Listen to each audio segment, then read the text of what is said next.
Chapter 881. The slow ooze of black liquid from outside my ether senses grows in size. At first, just a trickle. Now it looks like the floor is being flooded with this dark demonic waste. We slowly take steps backward, until the wall behind us, covered in scratches, comes into view again. However, after a few more seconds pass, the flood of this black liquid even covers the demon's remains, speeding up its decay.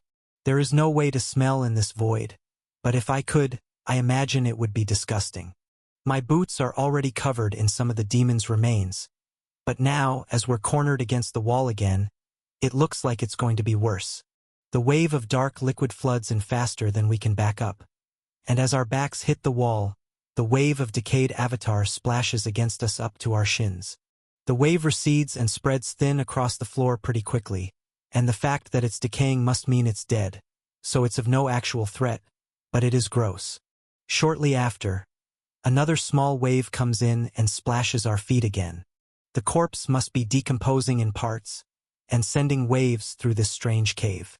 We both let out sighs and follow the direction this black goop comes from. It must be coming from where we entered. As we take steps forward, more of the cave walls can be seen. It widens more and more the further we walk, making it impossible to sense both sides even as we move in a wide zigzag pattern. There is no ceiling that can be sensed, but the fact that there are walls, and even random loose rocks that crumble off the walls reveals that this demon lured us to a dead end. I thought we were traveling out in the open with nothing but flat ground. We could only sense a meter away at most, and the only directional sense to run was from the dense white footsteps. Yet, whether it was a conscious decision or an instinctual predatory one, we were deceived by this creature. Walking into the darkness now, still not sure if this is a cave or a valley, or really any idea what we're walking toward that is melting and sending more gushing waves of dark liquid our way, the vibrations of tension and nerves heighten between us. After absorbing the demon's celestial energy, and the excess dispersed into the air, everything but myself and Maria has gone dark again. So, as we approach and small waves of white light ripple through the floor from the same direction as the calm waves, we both reflexively summon our soul swords again. Our steps grow slower as we scan the area with far more depth, but whatever these small white pulses are, they aren't coming closer. They are erratic and seem to be extremely weak in varying sizes. My first guess is maybe whatever died, their soul energy core is still decaying and leaking out, but that guess is quickly disproven. Out from the far edge of my ether senses, up in the air, a white mass of celestial energy hits my psyche, and I turn its way, slicing upward with my red sword. All I feel is my blade piercing flesh again, and a strong, hot pressure being absorbed by the gauntlet I just crafted. My nerves turn to excitement, and a grin grows on my face as I follow through and cleave upward all the way through this tiny creature, less than a meter tall. It's a fledgling demon. It doesn't even have a demon's core, nor does it have a true divine core. It only has a weak, uncompressed Saiyan core, and a body full of celestial energy that isn't theirs. The creature is sliced in half instantly, and at the same time, two more of these tiny fiends jump toward us. Stolen from its rightful author, this tale is not meant to be on Amazon. Report any sightings. I shift my stance and slice through another, while Maria slices through one that jumps toward her side too. It isn't even necessary to use the peak of our cycle to kill these creatures. Tiny amounts of Saiyan threads, celestial energy, and horribly fractured memories are drained into me from each kill. But surprisingly, none of that black and purple demonic aura is transferred. Their corpses fall into the pools of liquid on the floor and dissolve far faster than the larger demon. None of them even have horns. Nothing stays behind after their deaths. We take a few steps closer, both slashing through one more fledgling demon each, before the waves of white light stop pulsing our way. We either killed them all or the rest ran. Finally, the source of the decaying avatar appears. Half of a demonic dragon's head still sits sideways on the black floor. Chunks of its flesh are clawed out, and other portions are bitten off by small mouths that look the size of the fledglings that attacked moments ago, and the mental picture becomes clear. They're like scavengers, waiting for things to die in this abyss, to feed on their celestial energy to make it their own. This dragon must have been injured even worse than its bonded demon in one of their past battles. Now it makes sense why it was being dragged along, and also why this demon left it behind to fight us. It was its weakness. Maria and I stand before the dragon's head in silence as it continues to melt away completely and leave nothing at all behind. Some of it flows toward us, but a large amount flows away in all directions. To my left, the puddles of liquid thin out far quicker than to my right. These waves splash up against something and make far more ripples. This must mean there is a rock wall in this direction to the right, and in the other it leads to only open air, most likely where we walked in here from. Both of us instinctually step to the right to follow the wall so we can use it as a landmark to follow and gauge distance traveled. It will be far more efficient than wandering in the dark void like before. Red and blue glows still tint my ether senses with color as we walk over to this wall. Once we get within a few meters, the deep scratches all over the semi-smooth surface return. I try to imagine what kind of creature could have managed such a horrific sight, as even with the full power of my soul sword against the hard ground, it didn't leave a scratch. Lying down on this hard ground, and even the fact that my ether senses can't push through it, means this is an extremely hard and dense material. My mind wanders as I examine the wall further, and we begin to turn to leave in a new direction away from that death trap, but something catches my eye.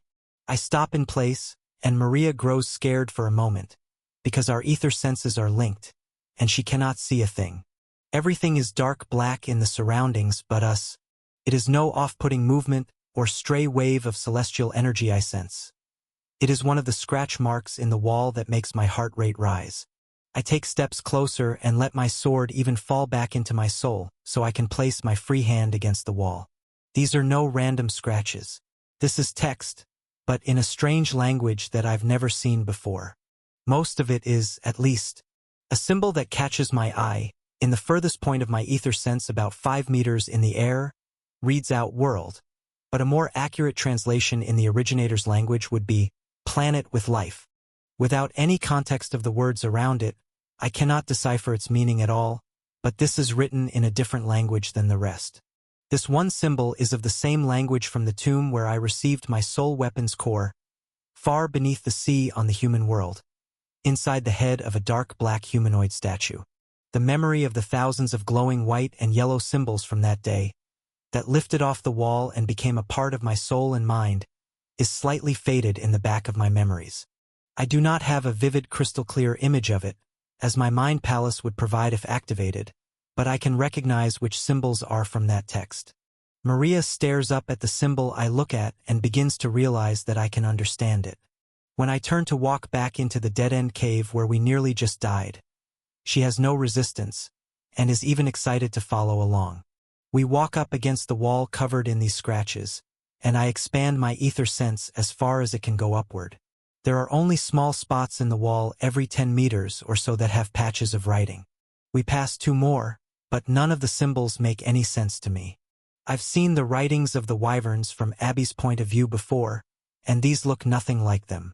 I even vaguely remember seeing elven texts in Faded Dreams from Ren, and they do not look alike.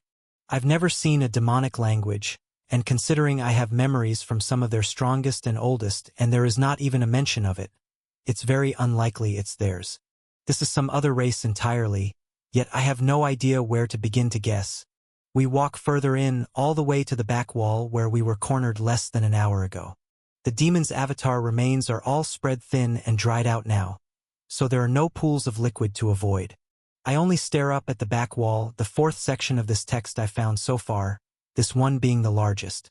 My heart rate spikes, and Maria's does too in reaction, turning her head where I look as I finally recognize another 2 symbols next to each other reading Great Split.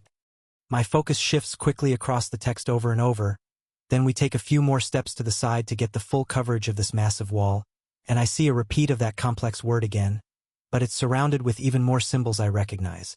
The World Eater Returns is the final legible text I can read. Below it, there is a very ominous picture.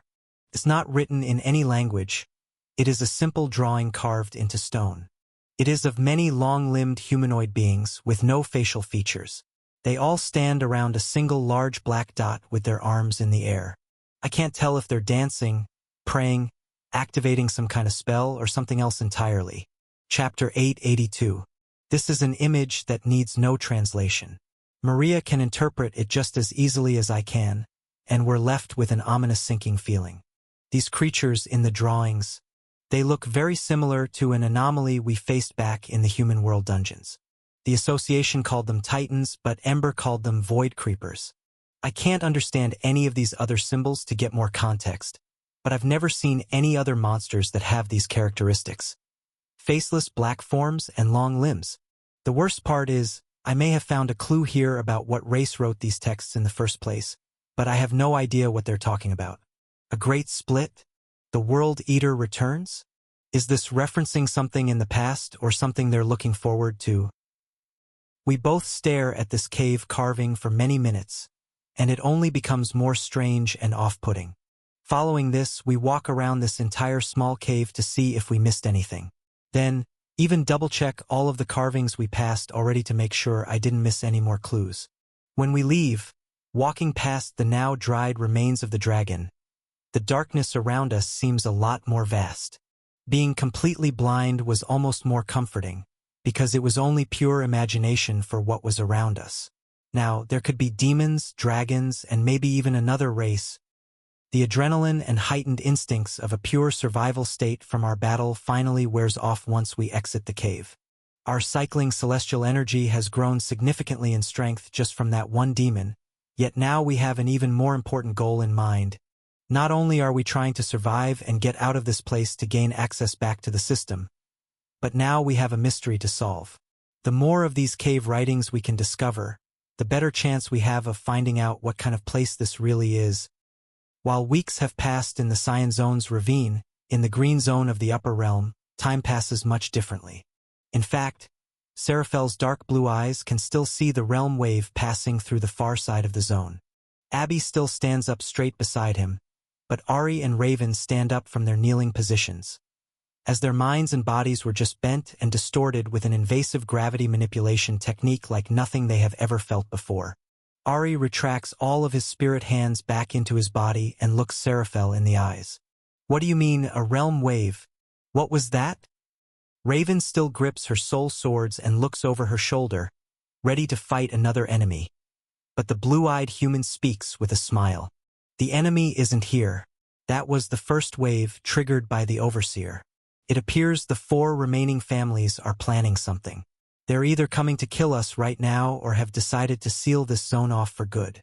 He pauses and his mind wanders, as he is now connected to Abby's general interface, and can see the vast system created by the Rising Emperor. Over 1 billion worlds worth of system user data is streaming into his mind, but he keeps a straight face, looking away from Ari and back down to his hands, equally as intrigued at his new base form. The blue wyvern looks up again. My guess is it's a combination of the two, but I believe Jay and Maria will be facing the most danger. The realm waves distort the passage of time between zones. While less than a minute has gone by here, could be hours, days, even weeks up there. He looks down at the realm's floor and mentally tugs at everyone's spectate feeds in the system to look at the lower realm. As you can see, time is already distorted in the origin plane. It is impossible to guess what the dilation is in a zone even closer to the Overseer. Instead of the mere seconds that are passing in the green zone, hours fly by in the lower realm. The battle on the Great Belt of Brimia comes to its natural end, and the debris in the orbit of this star is cleaned up by neighboring systems that Alvaron has commissioned. The protective shield of divine energy and an illusion array made by the Knights, Commanders, and Bree, the Administrator, is finally lifted as well. Many of these knights leave back to the human world, while some stay behind to continue cultivating their divine cores on asteroids in the belt. Pluto collects all of the demonic energy from the destroyed fleet of Vermilion troops and returns back where he came from, using a one-way rift key to the demonic realm meant to be used after their successful raid of the Red Star system. This commoner demon now must report the news of their loss to the 5 great families' armies that remain on this world, and follow out the rest of his orders exactly as planned. Alvaron's mass send out of queries for information and quests to headhunt demons of the great families, sent out to over 1 billion worlds, has come back with far greater results than expected. This data is shared between Bree, Fisher, and Lydia. The craftswoman and newly appointed administrator creates a map of the galaxy with tens of thousands of lit-up points all over its surface, with teleport crystals sourced from various worlds in star systems scattered about. The black areas of the map are dark zones, with no sightings or threat of demons. The red zones are where labyrinth-rich worlds are located. The orange zones are worlds with large patches of demonic energy, either soon to be conquered or with thrones already present on them. Lastly, the bright yellow zones are where there are confirmed demonic civilizations linked to the royal families. Information bounties are being paid out en masse, and Alvaron uses his intellect and extremely fast processing speed to continuously scalp and find gaps in item trade markets to keep the galactic economy running smoothly, while continuously taking small profits off the top to pay for information and goods they need. Fisher and Lydia are both sent out to scout the yellow zones and eliminate the threats without holding back. Alvaron and Bree are left to communicate alone but leave their spectate feeds live for the generals to see. The two of them begin to organize another intergalactic trade commission meeting.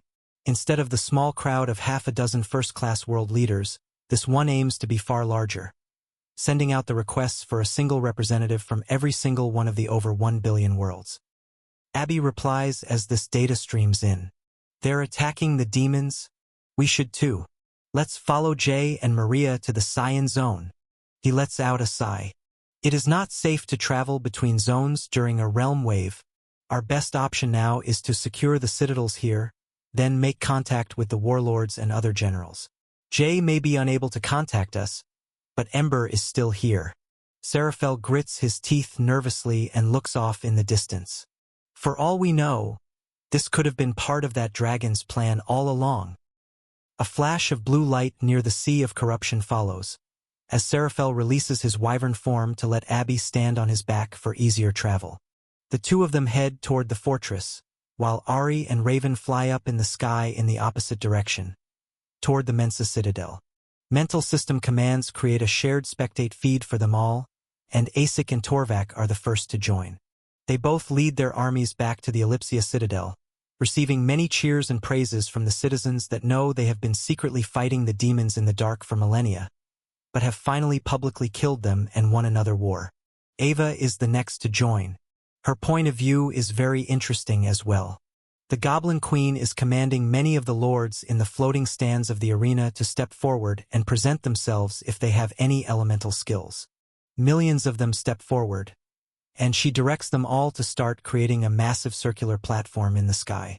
Ava borrows the celestial craftsmanship skill from her long list of available skills and easily takes control of the many stray ether commands in the air that held the old Grand Citadel Stadium together.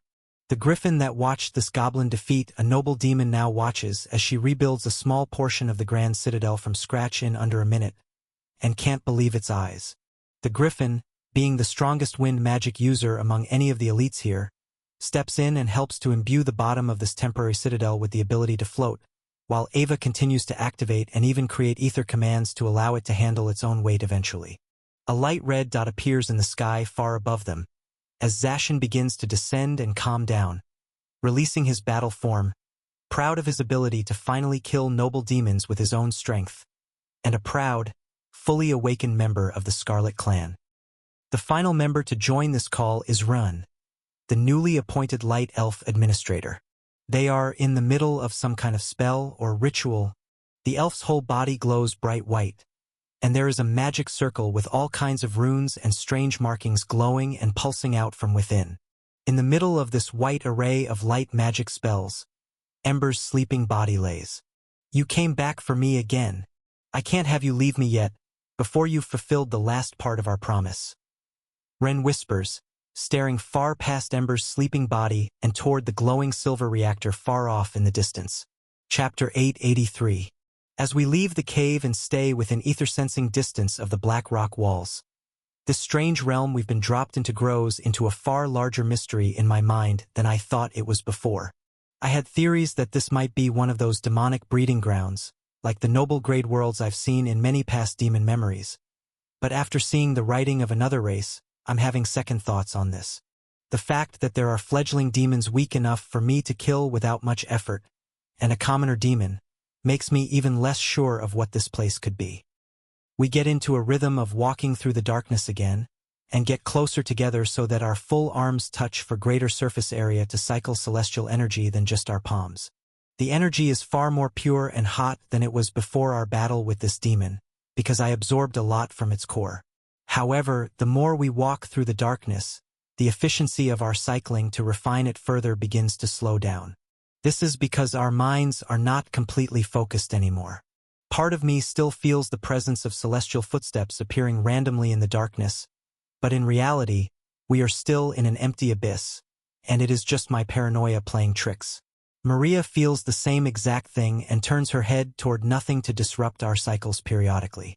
In my own mind, I'm constantly scanning the wall we walk near, waiting for more text markings to show up, and simultaneously trying to think back to any of my past experiences that might reveal what the words I read before meant. To top everything off, we are still in the dark and completely isolated in silence. No matter how many times I try to use telepathy or speak out loud, there is no difference. Hand signals and trying to read lips can get small points across, but they are not able to transmit complex thoughts. Our vibrations are capable of resonating and sharing emotions, but even these have limitations. One of these limitations in particular grows the further we get from this cave as well. It is the two secrets we are hiding from one another. Before this fight with the demon, we both pushed away the uneasy thoughts about my demon's core and her black hole within her soul energy core. However, after such heightened emotions and use of celestial energy, the come down after has brought this suppressed issue to the surface again. These tensions grow, but with no simple way to resolve it, we continue forward with our main objective: survive and find a way out of here. Our celestial energy cycles have sped up, so it's not as easy to keep an accurate track of time. But what I believe to be over 5 days pass. The black wall we follow is slightly slanted, and there are portions of it with cracks, but I don't find any massive opening like the cave we entered. There are a few small ones which we follow inward, but have no luck in finding more text. Dozens of fledgling demons are slain as they come out from the cracks in the caves at the lowest points of our energy cycles. It seems they can't tell the difference between living and dead corpses, only beings that are weak or strong. So, when little to no energy is flowing through us, they attack. Single sword slashes are all it takes to kill these pests as we scour the caves for more potential clues. Then again, the more we find of these openings in the rock wall, the more I even second-guess if these are caves at all, or just holes in the side of a giant cliff. This is because in none of them have I ever sensed a cave ceiling. The darkness just gives off the impression that it is a tight fit, but for all I know, there could be endless dark sky above. Another 5 or so days pass, making it a total of 10 since our battle with that large demon. In addition to my fuzzy perception of time, it is also extremely difficult to get a proper scope of the distance we have traveled. Maria and I are walking almost non-stop. We take small breaks every once in a while, but even these, it seems unwise to stop for long. Not only could there be a demon lurking around any corner, but also neither of us gets very tired in general. As true Saiyan cores, the need for sleep is basically non-existent. I believe I could go on forever at this rate. Food and water are not necessary either. The celestial energy cycling through us is more than enough sustenance to live off indefinitely. Considering this, we've walked hundreds of kilometers, in and out of cracks and fissures in the rock wall, and now killed over 100 fledgling demons. It makes what we ran into first seem like a fluke. We were not near this wall when we encountered that demon. I begin to think we're not going to run into any more major threats as long as we stay against the rock wall. But eventually, as we approach another random break in the wall we follow, light pulses of white celestial energy ripple through the ground beneath my feet, as well as the wall to my side. Instead of fear this time, as we summon our soul swords, there is excitement coursing through us. The last few caves haven't even had fledglings, so feeling this much energy is good news. Finally, opportunity for progress, and hope that we won't be wandering in this abyss for eternity. The pulses through the floor and wall are far lighter than the fledglings we've been dealing with for almost 2 weeks, but not as strong as the demon from before. As we walk closer to the source, the wall beside us curves inward to reveal another opening. We've seen dozens of these in our travels so far, but this one is the first to have actual celestial energy readings bursting out from the exit. From the looks of it now, as we get closer and slowly walk in, there's more than one of them. My eyes widen as a flash of white light bursts not only through the floor, but with waves that travel through the dark air as well from the sky. This illuminates the walls of this opening even further in than I could see before. My heart rate rises as I see scratches on the cave walls again, in orderly patterns. Yet, my attention is jerked forward again from a vibrational warning from Maria, as her gaze is still up in the air. No fledglings come raining down on us like before, but instead the massive head and open mouth of a demonic dragon emerges from the darkness. It's letting out a screech, but nothing at all can be heard. Our ether senses have grown slightly since the last battle, so we have about a 9-meter head start in order to shift our stances and get ready to fight. Maria is nearly at her peak, so she lunges forward to be the attacker, and she grins almost as wide as the dragon that dives down at us. Its head is completely filled with bright celestial energy, and so are the tips of its wings when it emerges from the corners of my ether senses. Right before impact, Maria jumps upward, and I follow, jumping even higher than her. In perfect rhythm, we dodge the downward chomp of this dragon and spin connected in the air. Maria's cycle peak is timed perfectly as we lose altitude, and she plunges her icy sword into the back of the dragon's neck. A long blue sparkling trail of ice opens as she slices a wide 3-meter-long gash all the way down its back, then kicks off its side to have us both slam into the cave wall. Large areas of ice spread to the base of its wings and start to fracture pieces off of them. But the dragon lets out a silent screech and concentrates its celestial energy to the affected areas as fast as possible. This saves it from losing its wings but leaves gaps in its defenses in other areas. As Maria's cycle passes through her and back into me, I shift and take the attacking role, lunging in and jumping upward to leave a fiery gash through the underside of the demonic monster's head. It claws at us with its arms and legs, but we've already moved out of the way and prepared for another counter. This closed-in space is not optimal at all for a creature of that size. Its wingspan alone is almost 12 meters, drifting outward further at the tips than my perception can see. The two cave wall sides are about 20 meters apart, so after running away from the dragon's opposite side after slashing through its jaw, I can just barely sense it. After killing that demon when we could barely even stand, and see more than a few meters in any direction with far weaker celestial energy, fighting a beast like this is easy. We use the cave's other wall as a brace to kick off of while swapping positions, and watching the dragon's movements as it lifts its head in the air to screech from the pain. It gets reckless and sends in a wing full of celestial energy our way. Maria clashes with it, sword against scales at nearly even strength, but uses its momentum to spin us both around it and open up its blind spot.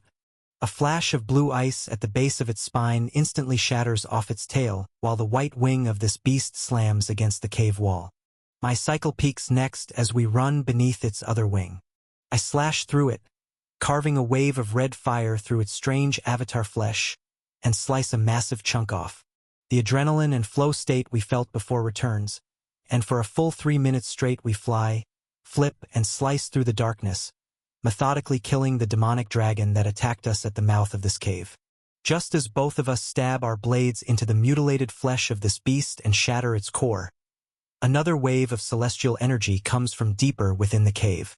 It is not the fledgling demons that wish to feed on this dragon's corpse, but instead its bonded demon.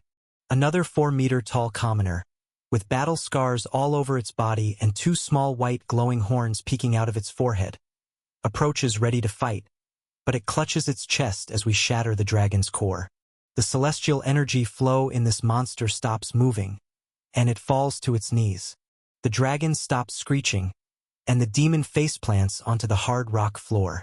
However, the waves of strong celestial energy do not stop coming from behind it.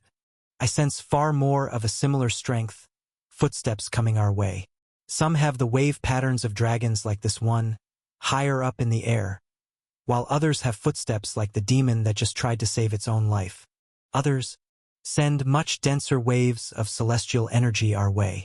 This cave is far different than the dead ends we've been finding so far. Maria pulls her blade out from the dragon's corpse, and we jump off it before our feet start to sink into the fast-decaying flesh. I stand behind her in a similar battle stance, now absorbing the waves of raw celestial energy from this kill. But my mind is partially wandering away from the threats as we've made it further into the cave. All these pulses of celestial energy coming our way have begun to illuminate and reveal the vast amount of markings all over the walls. Chapter 884. The celestial energy from the dragon burns through me, but with many other threats coming our way, there is no time to sit and wait to refine it in peace. Instead, I grit my teeth and bear through the pain. Maria deals with the abnormally unrefined surge of energy that comes through her with a painful expression as well. But it doesn't slow us down. We both run past the dead demon lying face down on the floor. The surge of new celestial energy expands our ether senses even further, as the imagery of two dragons' heads, and for commoner demons running on the ground below them, comes into view. They all range from 3 to 5 meters each, and run toward us in some kind of battle formation. But this doesn't deter us at all. A bright flash of white, blue, and red light illuminates the cave. Maria and I spin about, interlocked in the air, kicking off the incoming dragon's heads, wings, and the cave walls. Every cycle of this new wave of celestial energy surging through our cores makes our movements more focused and refined, and in under a minute, the cave floor is covered in the remains of another massacre. One of the dragon's wings has frozen off, and its core has burst in a wave of fire, while 3 of the 4 demons have been sliced in half. 2 more dragons come flying in from the darkness as backup, but they both fall dead to the ground before they can even join in on the battle. With 3 new surges of celestial energy being refined through us, our power increases by over double again, making the final demon and dragon pair remaining almost as easy as killing fledglings. They attempt to run away, but ice breaks the demon's legs and a wave of fire slices through its head and downward toward its core to end its life in seconds. While exciting, we don't have much time to celebrate. The intensity of celestial energy surging through us has drastically increased. It may have pushed our ether sense far enough to see to both sides of the cave walls, just about 20 meters wide of an area. But at the same time, our senses are being overloaded with white energy. My inner mind is being clouded with sharp pain and the sensation of ringing in my ears. It's extremely off-putting, considering I haven't heard anything but the silence of this void for over a month. Even so, 2 more factors are weighing on my mind. The first is that I sense even more waves of celestial energy coming from deeper within the cave, and the second fact is the strange discovery I found after absorbing the energy from these demons and dragons. When the finishing strike lands through a dragon's core, the only thing I manage to absorb is celestial energy, and a small amount of cyan threads. However, in the few demons I slice through, each one of them grants me small amounts of demonic energy, as well as shattered and distorted memories of their time within this abyss. It is a strange sensation, because it makes the demons I kill seem more real, and the dragons more like pure avatars or energy manifestations. Though I don't dwell on this mental problem long, I run forward with Maria as more demonic enemies appear from behind a bend in the cave, and the head of a demon's dragon soars down from the darkness in the sky. 3 more bonded pairs attack us, but it just gets easier and easier to kill them. Even through the pain and dampening of my senses, the cycles of energy that bounce back and forth through us grow so intense that even when the demons attack with their full celestial energy strength imbued in their arms, our blades can slice straight through them. There's no need to dodge or find the optimal strike point. We're faster and stronger, and smarter than them in every way. Only melting corpses are left behind as we reach the back of the cave and raise our red and blue blades in the air, scanning our surroundings and both laughing into the abyss. Once we're sure that no threat remains, we both sit back against the cave's furthest wall in, and close our eyes to focus, and truly refine all of this raw celestial energy flowing through us. Unknown to us, as we burst cycles back and forth through our bodies every 4 to 5 seconds, weak waves of celestial energy pulse through the floor, walls, and air. It is like a mini beacon blasting out our location into the abyss, just like the demons that led us to this cave before. Being in full focus battle mode, with our vibrations perfectly aligned, allowed us to suppress the negative side effects long enough. But now we must spend about 15 minutes to fully cycle through this energy. We're both forced into a near-unconscious state, where our minds are burned with the visual of pure white, with only the natural celestial energy refinement movements active, and our two bodies linked together by a single palm floating in a void of energy. But these visuals fade as our bodies and minds adapt, and are flooded with the familiar icy blue source resin and red celestial fire. The cave's presence, and our positions sitting at the back of it, float back to the surface of our minds. This, and our extremely heavy breathing, and heart rates bursting out of our chests in unison. Though, after the pain, it's only bliss and relief that washes through us as we stand to our feet and look around this cave. Other than high above, where there is no ceiling, everything else is illuminated in perfect clarity. It's like my eyes are spreading a bright white light all over the cave walls wherever I look. Almost nothing is out of my range. I see more ancient texts on these walls than I've seen ever before. Every square centimeter seems to be covered in it here. There must have been a reason all these demons and dragons were here. Maria's eyes widen as she's fixated on the drawings of void creepers praying to a black orb, and the depiction of horned monsters that look like demons both fighting them. And other drawings show one of the demons that appears to be celebrating with them. My gaze, on the other hand, pinpoints toward the originator's language that I can comprehend. The large majority is unreadable text, but I see the words "The World Eater returns" repeated over and over above all these drawings. Though the ones with the demon, or at least horned creature, in them read half demon, or an even closer translation would be half evil near all of its depictions. In bulkier areas that are only filled with text, I see the words Great Split return again multiple times, and even it referenced differently as the Great Divide or even the Last Divide. But there is no context for me to make any sense of it all. I scan these walls over and over, then start walking back through the cave with Maria as the floor starts to flood with dark black goo from the decaying avatars of the demons and dragons we killed. As we wade through these pools of ankle-deep gunk, I do pick up the horns of all the demons we killed. They're all small, none of them longer than half a meter at most. But there are 11 horns in total. Some of the commoners had one horn, while others had two, but none of the dragons drop any remains that stay solid. I take advantage of our newly refined celestial energy, and use the same craftsmanship technique to mold these horns into more armor. Both of us get new boots, shoulder guards, and upper forearm reinforcement for our fighting arms. However, I can't make any large-scale gear like a chest plate or full armor.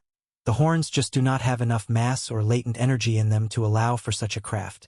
Still, even with these new minor gear additions, I feel my strength, defense, agility, and speed grow. I even feel a slight increase in my mental strength, allowing me to use my celestial energy better. I believe these items are affecting my soul energy core, but there is no definitive way to prove it with my system still dark. Despite this, I believe it's making a difference, and admire the red and blue glow that sparkles not only in our swords, but the armor built from the demons we've slain all over our bodies, as we walk further back toward the exit of the cave.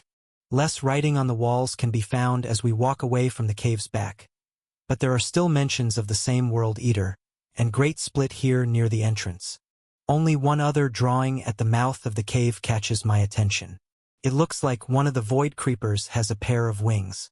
There is no legible text to explain this oddity. In fact, a large portion of the wall looks like it's cracked off. I can't tell if they're all pointed toward something that was there before this cave drawing was ruined, or if the other void creepers are worshipping one of them with wings. We stop and stare at this interesting drawing for a while, as the flood beneath our feet spreads out and dries. There are even fledgling demons that have appeared from high above in the darkness, licking up the remains after they sensed we left the deepest portion of the cave. Yet, both mine and Maria's attention shifts far away from the pests at the back of the cave, and even away from this final ominous carving in the black stone. We both point our swords out into the void, where we haven't dared to travel yet. No celestial energy waves are rippling through the floor to prompt us to believe an enemy is approaching. Instead, something far more interesting. The sensation of noble vibrations resonates toward us from the void, and it gets stronger with every passing moment. Something far stronger than the commoners has found us. Chapter 885. The noble vibrations that radiate out from the abyss grow stronger as we stare off into the pure black darkness. Unlike the wall we've been following, no matter how far into the abyss I try to sense, there are no signs of any structures or vantage points. Even the thought of walking too far away from the wall is troubling. The darkness that surrounds us isn't just a lack of light. There is something else coursing through the atmosphere that, no matter how much I try, I cannot make sense of. It is an energy or substance that blocks all sound, all system usage, and most strange of all, it has very disorienting side effects. The instant my ether sense leaves an area, I'm unable to properly perceive anything beyond it. When my cycles are at their lowest points, I rely on Maria's ether senses to guide us forward. Because even though I logically know the walls are right beside us, my sense of direction is completely blocked off when there is nothing but the void around me. Right, left, even up and down become strange concepts. I'm positive walking too far away from this wall would lead to us wandering in the darkness again, just like when we entered this realm. Though one thing seems to be breaking through the suppressive aura, and that is noble vibrations. Without any visual feedback, I'm certain I know what direction these waves of energy come from. It's exciting, as maybe it will lead to another clue to why these demons were crowding around this cave. But it is also frightening, as if commoner demons were strong enough to fight us as equals not long ago. Something that wields noble vibrations may be insurmountably stronger. There is no point in running away entirely, as I feel the vibrations of intent, like the eyes of this creature, are already locked onto us. Moving forward into the abyss would disadvantage us, as we would become disoriented. Falling back into the cave, however, would limit the movements of a dragon. Both of us take slow steps backward with the same idea in mind, letting the walls of this crack in the cliffside work as a natural boundary to prevent certain aerial attacks. We only back up about 10 meters so that our perception still peers out into the void, and the quick cycling of pure red and blue celestial energy between us speeds up. Each pulse through us lasts 2 to 3 seconds at most. This is because we are not trying to refine it any further, only keep its purity and momentum strong and ready for use. This cycling speed even slowly increases, and our breathing slows down to focus while the noble vibrations get stronger and stronger, like the eyes of a predator coming down on its prey.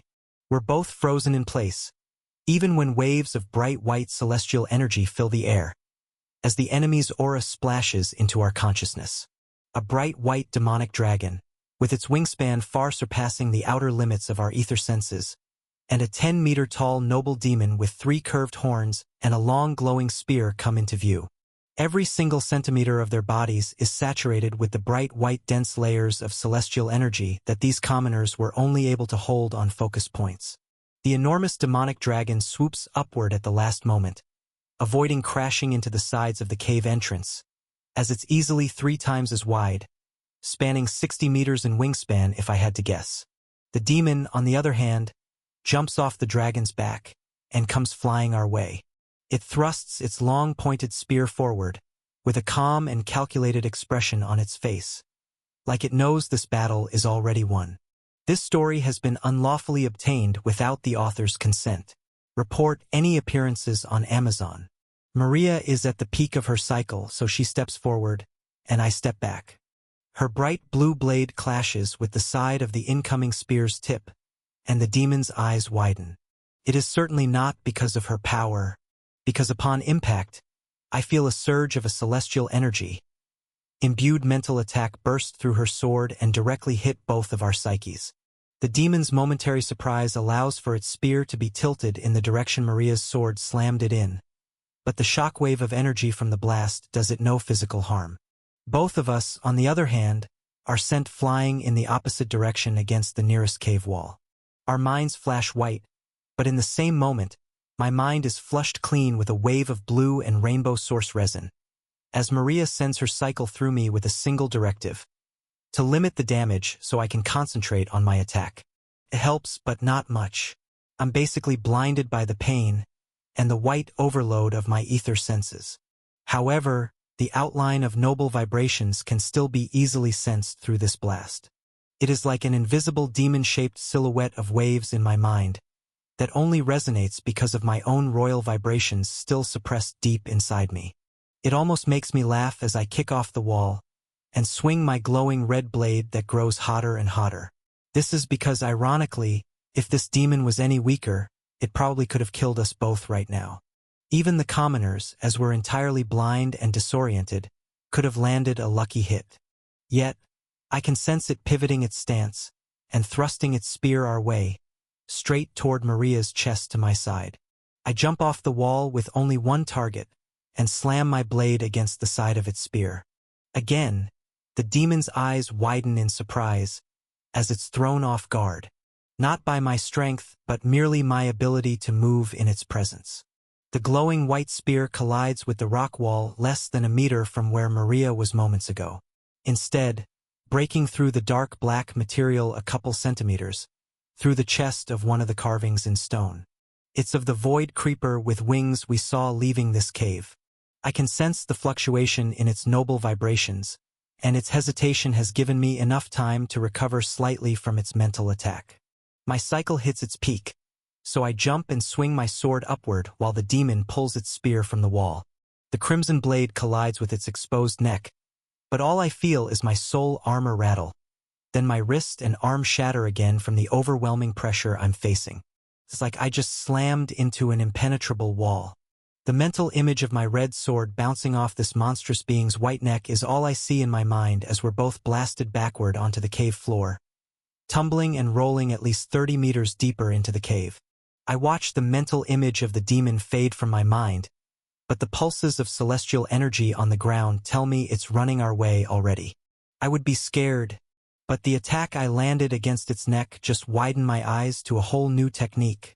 Its expressions of surprise before begin to make more sense to me now too.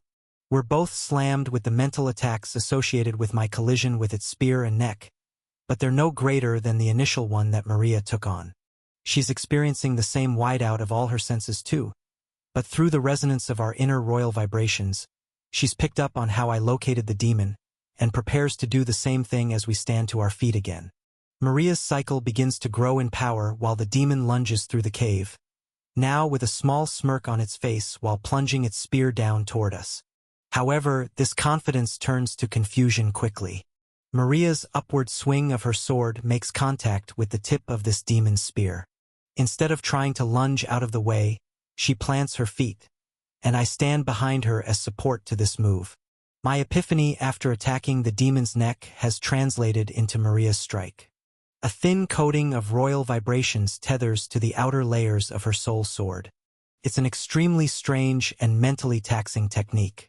Vibrations, as we used to know them, usually only flow outward in steady motions and act as aids to our intent, used as natural intimidation or a simple byproduct of our body transformations. Yet, the moment my blade collided with its flesh, I realized it was not only celestial energy making its defenses so tough. The stray aura of my suppressed royal vibrations did flow through my soul sword, so by accident, it was able to see through its topmost layer. However, it was in no way meticulously stacked, tethered, and bonded with my celestial energy like this demon's defenses, so I was thrown backward violently still. Now, as Maria grasps this concept, for a moment the strength in their soul weapons is equal. Her barrier is still rudimentary and poorly tethered to the soul energy in her blade. But again, it is enough to throw this demon off guard. Its confidence turned to confusion, now turns to fear and disrupts the perfect resonance in its own spear, and both attackers are blasted backward with equal force. No mental attack makes it through her blade this time, so as we collide with the back of another cave wall, and the peak of her cycle passes by and into me, my mental clarity is starting to return to its natural state. We lunge forward on the offensive, and I focus solely on the tip of my sword and my royal vibrations to try this technique for myself. Chapter 886. Seconds ago, I only had the epiphany that vibrations could be warped and tethered to celestial energy, and now, moments ago, I've witnessed Maria act upon this thought and attempt a rudimentary barrier. I already have far more experience and confidence as I lunge forward and begin focusing solely on the sharp tip of my blade. While I don't have the capability to access my system and activate a full royal bloodline transformation, the basic nature of my vibrations is still present in this void. It is hard to tell if it is a suppressed state or just the natural state they resonate with my body in when I am not using the system at all. It doesn't matter if either one is the case, but the unique scenario in this abyss has allowed a hyperfocus that I'm not sure would be possible in a normal energy-rich realm. Maria and I have been communicating and resonating for over a month straight, using the simple fluctuations and flow of vibrations to share our thoughts. In addition to this, we have been refining celestial energy to strengthen our bodies and minds right beside it the whole time.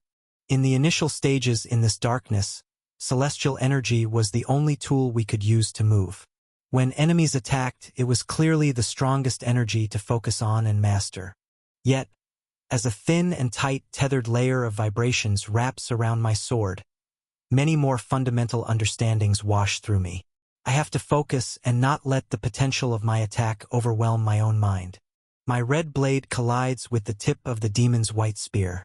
This time, instead of being bounced away, the layers of invisible noble vibrations tethered throughout its weapon are sliced through with my sword. Unfortunately, the pressure and activation of my own royal vibrations aren't perfect. It's my first attempt at such a feat, so the moment they achieve the goal I've set, to slice through the weapon's barrier, my vibrations dissipate. They've followed the intent I've given them and nothing more.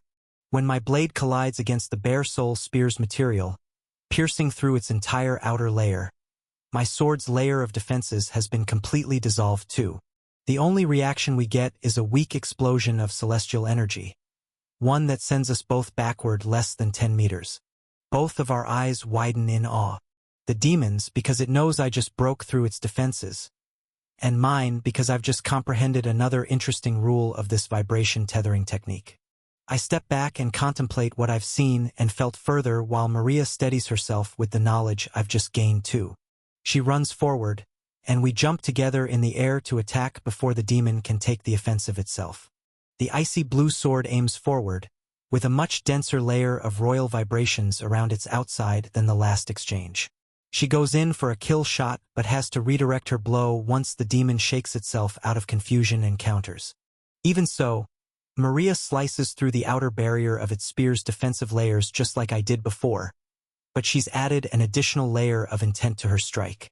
I grin and mentally take in this data as I watch a second layering of her royal vibrations stay strong even once she collides with the spear's base material.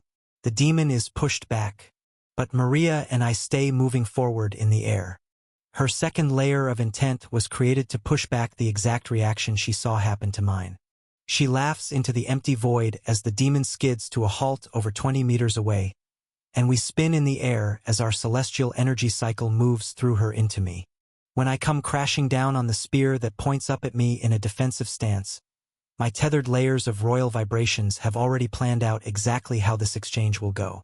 My ether senses stay focused as I slice through the outer layer of noble vibrations defenses, push away the attacking spear to the side, pushing it into the rock wall, then use our downward momentum to slice again at the demon's chest. I tear through its noble vibration layering but add an additional layer of piercing intent to slice through the actual skin of this beast. A wide fiery gash opens up as this fourth and final layer of vibrations dissipates once I've broken through its flesh, and I release a wave of my cycle's peak of celestial fire. The noble demon is sent flying backward again, skidding to a halt at the mouth of the cave, pulsing bright white celestial light as it desperately heals its wound and puts out the fire burning across its chest. My attack wasn't deep enough to pierce its cores, but as Maria and I land to the ground 20 meters from this creature, both of us stare at it with a far different look than we did moments prior. Everything makes sense.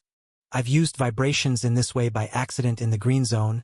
I just never noticed it entirely because it was always guided by pure mana or ether commands, and strengthened by the divine threads surrounding it. When building structures, I would see clearly in my mind the end result I wanted, and the breakthrough to a high noble opened my eyes to my ability to use these vibrations to channel my intent and enter a flow state to build and create whatever I desired on a massive scale. Yet now, I'm seeing that this is not as abstract as it seems. This intent can be channeled. the will or desire to make a sharp blade, or to repel something back with nothing but pure vibrations. It is possible. Anything is possible. This sense of awe and confidence flows through both myself and Maria as we stare forward at a demon with an overwhelming amount of celestial energy surging through it. Yet our own bodies fade to dark as we share a fraction of its power and cycle it back and forth to optimize its use. Yet, the demon is the one that is scared, as the fiery wound on its chest won't heal as fast as it wants it to. And Maria steps forward to take the lead and attack again as her cycle is now coming around. Her stride veers off to the side, and I follow, understanding clearly what she will do. Both of us kick off the wall of the cave to spin and fly toward this demon's side. It reflexively pulses celestial energy into its spear and twists its body to block, but doing so siphons out some of the energy in its chest, suppressing the flames. A minor burst makes it hesitate. Maria's icy blade comes crashing down on its spear, slicing through its layer of defenses and crashing down on the pure soul weapon with far more violence and confidence than their last exchange. This time, she does not use a vibration of intent to send the spear bouncing backward, but instead sends a ripple into the spear itself. There are over a dozen complex layers of intent tethered into this wave she's created, compounding on the knowledge we've already gained from the last few attacks. Instantly, the tip of the demon's spear starts to vibrate with an aura that is not its own, and a blue icy streak of celestial energy twists through the core of its weapon. If these celestial energies were to collide with their raw power, the sheer amount of the demon's energy would overwhelm and devour Maria's icy energy in an instant. However, there is a defensive barrier surrounding it as it plunges through like a hyper-focused attack. The outer layers of royal vibrations are dissipating as they get further from Maria, the source, and she loses full control over them, but this was predicted. All of the layers of intent are stripped away, but the attack manages to make the base of the spear glow light blue before releasing the final barrier. It triggers an outward explosion with the only goal being to destroy the defenses of this demon's hand. It releases a concentrated wave of celestial energy into its right palm, and a streak of ice freezes its flesh up to its elbow.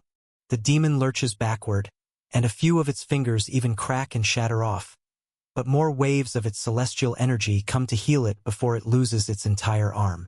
The grip on its spear is loosening, and we gain enough momentum to land beside the opposite cave wall.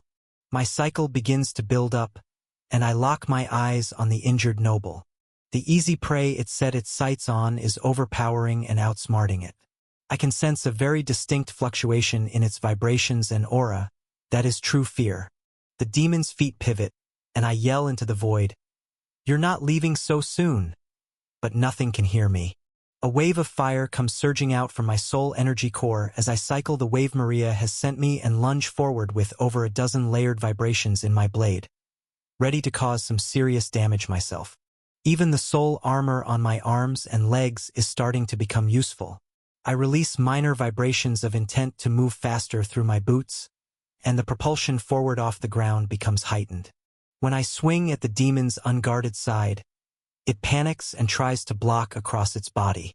Yet, I've layered multiple royal vibrations of sharpness, and a steady, unwavering strike into my sword. It is filling up with all of the celestial energy I have, and with the focus I have on it now, it can cut through anything in its path. The defenses of noble vibrations are sliced through like butter. The noble's will is already shaken, so the layers are even weaker than they were at the start of our battle.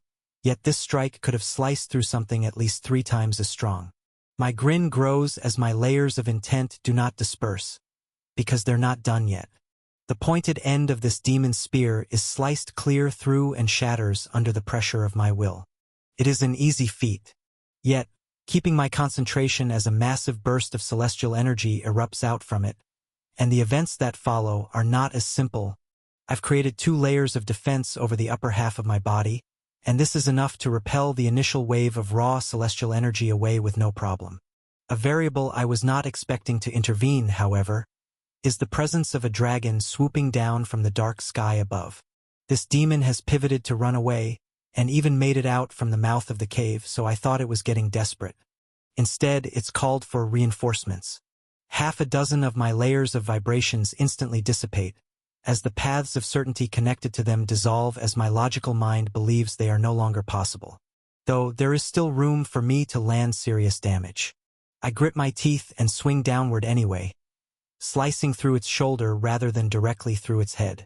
I kick off the air with vibrations layering one of my boots, out of the direct flight path of where this dragon's open mouth swoops downward, yet still get to make full use of the sharpness, steady weapon, and lastly a stacked layer of explosive intent I've drawn inspiration from Maria's last attack on. The fiery blade pierces through its noble defenses, and through its skin and bone. In between each layer of sharpness, another defensive layer is released. As the density of the celestial energy inside this demon's body is thick, and my energy alone is not enough. Once halfway through the cut, every single one of my attacking layers remaining has dissipated and been overwhelmed. Only a final few are left, releasing an explosion of celestial fire, all tethered with the pure intent of destruction without limits. The bright red blast sends me flying backward, but it forces the demon to stumble and fall too.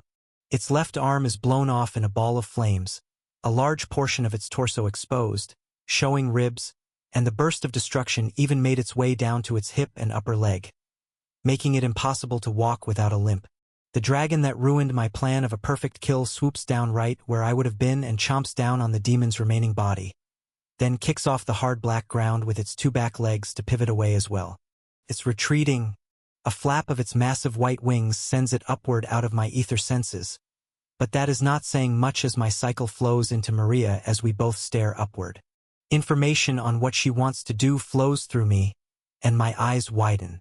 I channel a single layer of vibrations into both of my boots and nod, running forward, then releasing the intent of propulsion as she hits the peak of her cycle. We jump upward into the void, away from the cave wall, and the tip of Maria's icy blade manages to touch the end of the dragon's pointed tail. A dense layer of ice forms between the two, and we are connected to this flying beast, thrust upward following it into the darkness. Chapter 887. I sense the floor below me disappear from sight. All I see is the hand I hold onto, and Maria's sword frozen to the pointed tail of a demonic dragon. We're pulled upward, away from the cave, and deep into the dark black void. I would have been far more apprehensive to plunge into the darkness, as I felt our strength was lacking just minutes ago. But now, as this demon and dragon have been forced to retreat, only excitement and intrigue fill my mind. Instead of wandering around in the dark searching for caves and minor clues, odds are, this demon and dragon will bring us straight to something far more enlightening. This thought is shared with Maria, as she does not try to send any attacks into the dragon's tail, but only tries to hold on. Every passing second as we're pulled upward, the actions of the battle we just had continually flash through our minds, and are compounded by the cycles of celestial energy that continue to flow through us. This new understanding makes even our celestial energy cycling more efficient. Royal vibrations begin to merge and tether around the flow of energy, and release and disperse to increase their speed, density, and intent to be refined. Even all the possible ways that Maria could easily pull me upward to send a lethal attack toward this dragon race through our minds. But we do not move, only wait to see where it's taking its injured bonded partner. The tail of this dragon is being swung about, whipping us back and forth in the air. But without my ether senses I would have hardly even noticed. It is an extremely strange sensation. The flapping of this massive beast's wings doesn't even make a sound, but I see them come down into my range every few seconds. Below me, there is only empty black darkness. I could be hundreds of meters off the ground, or right above the black rock floor. After a few minutes, the dragon stops frantically waving its tail. It's most likely given up and accepted that Maria's ice has covered the bottom half of its tail and only hardens more each cycle. I can still vaguely sense the noble vibrations of the injured demon being carried high above us in the dragon's mouth, and occasional pulses of celestial energy waves that even ripple through the dragon's spine, carrying the excess as it tries to heal. Yet, woven into these vibrations, the feelings of fear, confusion, and despair still are strong. I'm positive my last strike has made a wound on its body it can't fully heal. This makes me grin, as even more time passes, floating off further into the endless black abyss. Over an hour passes. The speed of this dragon's wings does not slow down at all, and considering its size and strength, I estimate it could easily travel hundreds of kilometers in this time. If we were wandering into the abyss on our own, it would have taken days, maybe weeks, or longer to travel this far. Not to mention, we wouldn't even know how to possibly navigate through the darkness. We don't even try to guess where we're headed. Only take advantage of the energy-rich resources we're attached to. Not only has Maria's ice covered this dragon's full tail, forcing it not to even move it any longer if it wanted to, but the layers of vibrations on its surface have created microfractures all over the monster's black scales. Here, celestial energy leaks out and is slowly siphoned back down into Maria's sword. It is an extremely slow drip, but it's added to her core and cycled through me to slowly increase our own pool, while not affecting this dragon much as we fly. Once these slow drips do not affect us much at all anymore, not even making our minds face small white burning mental attacks, Maria sends her ice up further, even into the dragon's back legs and upper spine. It lurches upward and begins frantically flapping its wings even harder at this development, and I feel the waves of fear from the noble demon in its mouth grow. They're somehow communicating, and they've decided to go wherever they're bringing us much faster than before. Another denser surge of pure celestial energy is siphoned through our cycles. Surprisingly, it's not too much more refined than the celestial energy we already have. In fact, after about another half-hour passes, and we go through another few hundred cycles back and forth assimilating even more white energy into our bodies, the celestial energy itself is actually exactly the same purity. The new energy being added to our pool only increases the volume that we have, not its purity any longer. I'm not quite sure what kind of refinement technique these demons use, but it is far inferior to ours, filtering celestial energy through resonating yet polar opposite elemental soul energy cores. Almost our entire bodies glow bright blue and red at the peaks of our cycles now. I can fathom easily attacking and defending at the same time if needed. Our royal vibrations become far more fine-tuned as well, very focused on refining and cycling celestial energy. However, it does open up my mind to many possibilities for its use through my sword and even outside my body. Just as Maria's ice spreads even further up this dragon's spine, and even spreads to its underbelly, my expanded ether senses see a shift in its wings' trajectory. It's begun to move downward, and has stopped flapping so vigorously. This soon pairs with the noble demon's feeling of fear and dread subsiding quickly, and new feelings of hatred, relief, and a devious plan for revenge rippling through the air. Maria and I feel this shift immediately, and it's paired with even more senses that light up the realm around us. Waves of weak celestial energy pulses begin traveling upward through the abyss. They feel like commoner demons or maybe some slightly stronger, like third or second class. Then, from above, quite far away, but in the direction where the dragon's nose was pointing just moments ago, I feel the presence of another noble demon. This one with far more confidence and stronger waves. I can't sense any celestial energy to gauge its actual distance in this abyss, but I can tell it's staring down at us with killing intent. Maria acts first, and uses the end of her cycle to lift me upward and swing us flying up into the air.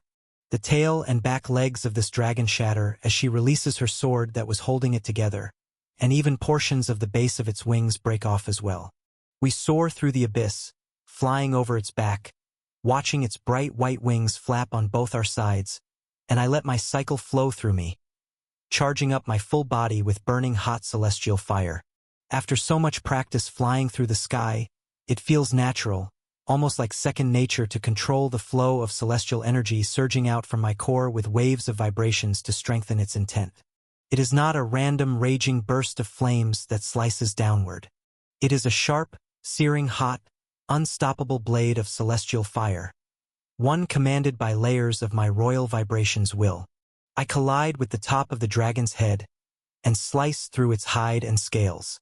The dense sea of celestial energy flowing through its body is parted like my blade is boiling and destroying everything in its path. There isn't a hint of resistance. The same goes for the demon inside its mouth, my real target. The creature holds the broken soul weapon in front of its body as it senses me coming its way. But this too is sliced clear through like a heavy axe slicing through a twig. The layers of noble vibrations tethering its will as defense around its chest are weak.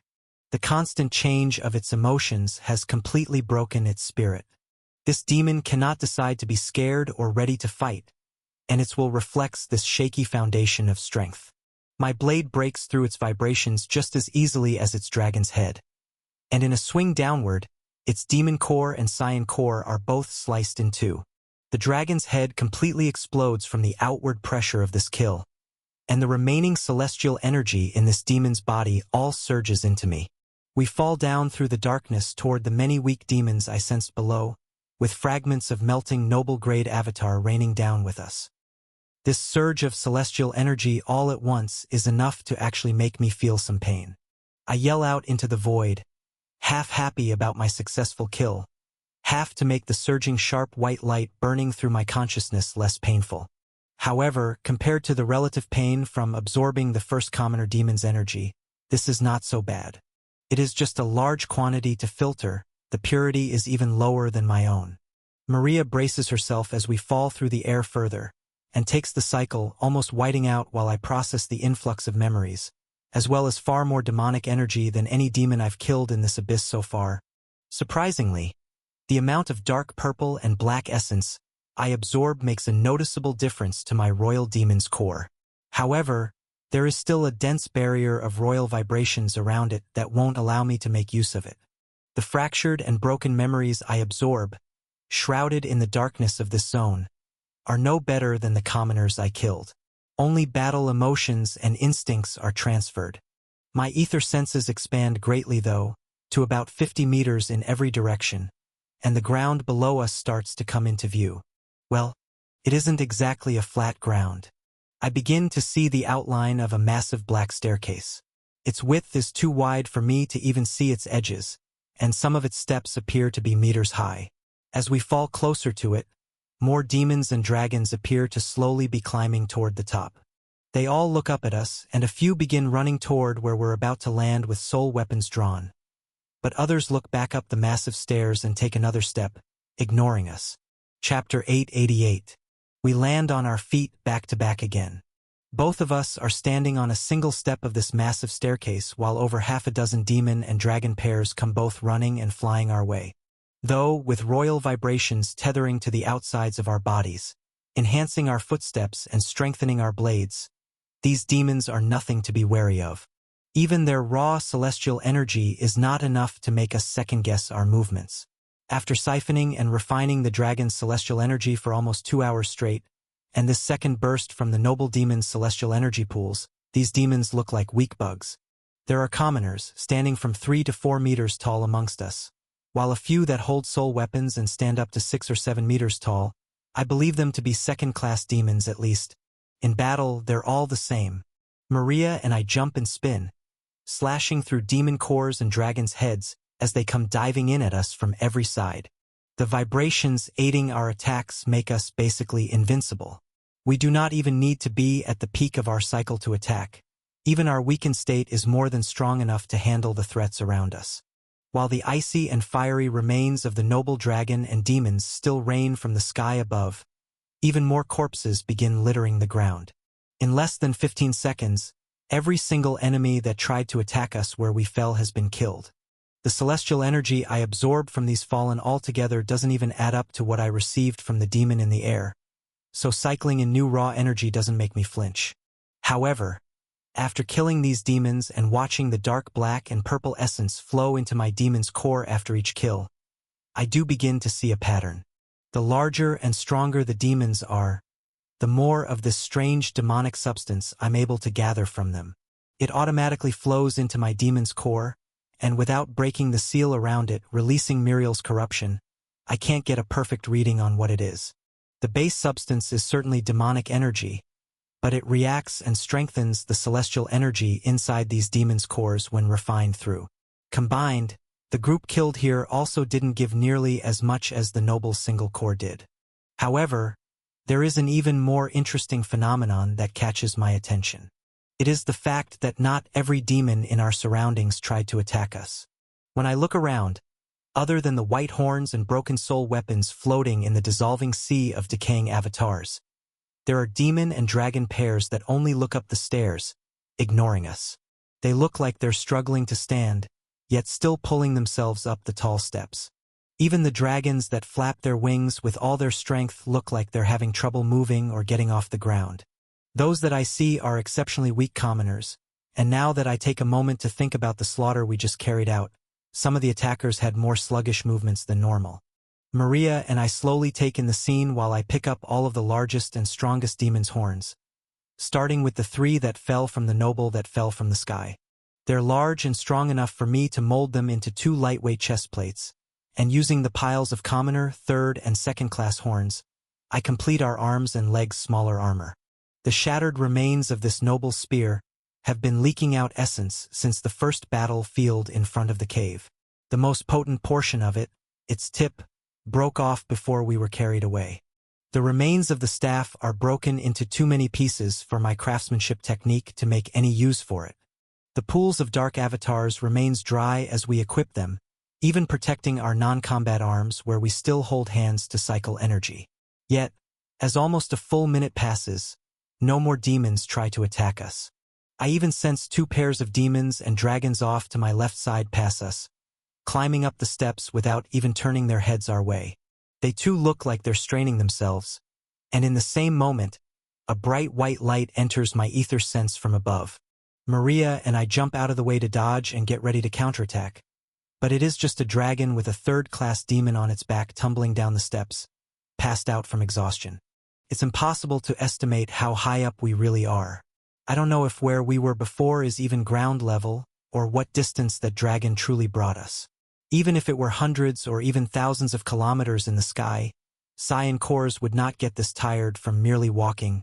They could just rest for a few minutes, and be able to move again for days under normal circumstances. So, the only logical conclusion is there is something suppressing or weakening them. We stare back up the stairs, as the noble vibrations of whatever is up there can still be sensed. However, to us it is not a domineering aura at all. To these lower-class demons, I understand how their minds and bodies could slow down or even cease moving in its presence. We jump upward and begin climbing the stairs full of curiosity. Moving in a slow and steady zigzag pattern, we begin passing many demons on the way up. A few that we pass lunge in and try to stab or bite us, but we kill them in a single slash each. The others that ignore us or choose not to stray from their paths, we do not bother killing. I'm more interested in what it is they're all risking their lives for. We make it up 100 steps, which is easily 2 or 3 kilometers forward into the abyss, and maybe 500 or so meters up. The higher we move, the fewer commoners there are, and in turn, the strength of that noble's vibrations increases in intensity. They feel much stronger than the demon we faced before, and give off the presence of an extremely old, wise, and powerful soul at the top of these stairs. Interwoven in its intent, I feel hints of greed, but also the presence of a challenge, giving off the aura of an opportunity for more power, almost crying out into the void. Climb these steps, and you will become free. Yet, that is only what is felt on its surface. These vibrations are strong, nearing that of a high noble even. Yet, my senses are too deep and precise to be fooled by what is on the surface. There is a devious and conniving mind beneath these waves, one that a fellow noble demon trusted to fly us across the abyss to save him. Every step we take further up these stairs, the more ominous the fluctuations become. There are piles of dried avatars' flesh on steps, with dimly glowing demon horns where others have died trying to make their way up. We even run into a handful of first-class demons, all 8 to 9 meters tall, holding themselves up with their soul weapons, slowly climbing the steps and reaching into the darkness, but falling to their knees under the pressure. For these, any that send us even a glare, we gladly step out of our way to kill. The horns of first-class demons are quite strong, and make for useful additions to our lower body's armor, even swapping our lesser artifacts made from commoners' horns for these sturdier crafts. I try to repurpose their soul weapons into new crafts too, but they are more difficult. It seems they're bonded directly with these demons. Even after death, they cannot be crafted or melted down into unique gear. However, as we stop at the base of one of the steps after killing 3 first-class demons and repurposing their horns, My red glowing soul sword begins to tremble at the sight of a long glowing sword, spear, and hammer in pristine condition on the ground before us. I get a wave of emotion triggered from the blade, one that surprises both myself and Maria to look its way. It is hunger. I point my blade down at the ground to touch its tip to each of them, and mentally replicate the energy flows the system would normally trigger automatically. Before our ether senses, the weapons on the ground slowly melt into a liquid white substance and are consumed into my sword. A large amount of the raw celestial energy still flows through me like a normal cycle, but the material itself is consumed into my blade, and I feel it grow slightly stronger. We continue higher up these steps, another 100 flights, and find that even the first-class demons stop climbing after a while. We come across many dried avatar remains, and the occasional exceptionally strong first class catches our eye, but they are in no state to put up a fight. We can easily walk over and stab them in the back without any problem. In fact, we do, a few times, to improve our armor and give my sword a half-dozen more meals until the stairs become completely empty. There are no more demons that have climbed this high, and only the presence of the noble vibrations from above. We climb only 30 more flights before finding the final step. There is no celestial energy readings from this mysterious aura that I assumed would greet us. Instead, my ether sense has increased to a range of about 70 meters outward, but I see nothing but flat ground ahead. We walk forward with our swords drawn, ready for battle and filled with suspicion. My eyes widen again once the ground begins to show uniform patterns all over it. I do not know what they say, but I recognize the style. More and more start to show up in my senses, and after we make our way forward 50 more meters, the ground becomes almost completely covered in it. Recognizable drawings and legible originator text begin to appear once we walk far enough that the stairs behind us disappear, and all that can be seen around us is endless text. I begin to decipher it, yet most of my mind is still focused on the noble vibrations that keep getting stronger the further in we walk. Chapter 889. Large amounts of the text that is carved into the floor cannot be read, but with my senses stretching increasingly far every few dozen meters we walk, another recognizable symbol comes into view. Many depict similar symbols to what we saw in the caves of void creepers surrounding an orb, and lots of the text is similar too. However, I do not see any carvings of that winged void creeper depiction, nor do I see the horned creature that was called a half-demon. The only thing this text all over the floor talks about is the Great Divide. It is referenced in many of these text groupings, and the symbols are slightly different in some to call it either the Last Divide or even the Last Reset. The deeper in we walk, the more it's mentioned over and over. Carvings of these long-limbed creatures opening up what look like rifts can be seen. One in particular that confirms in my heart that these are definitely void creepers is a larger-than-average drawing. It shows one of them sitting on a massive throne, with many archways around it.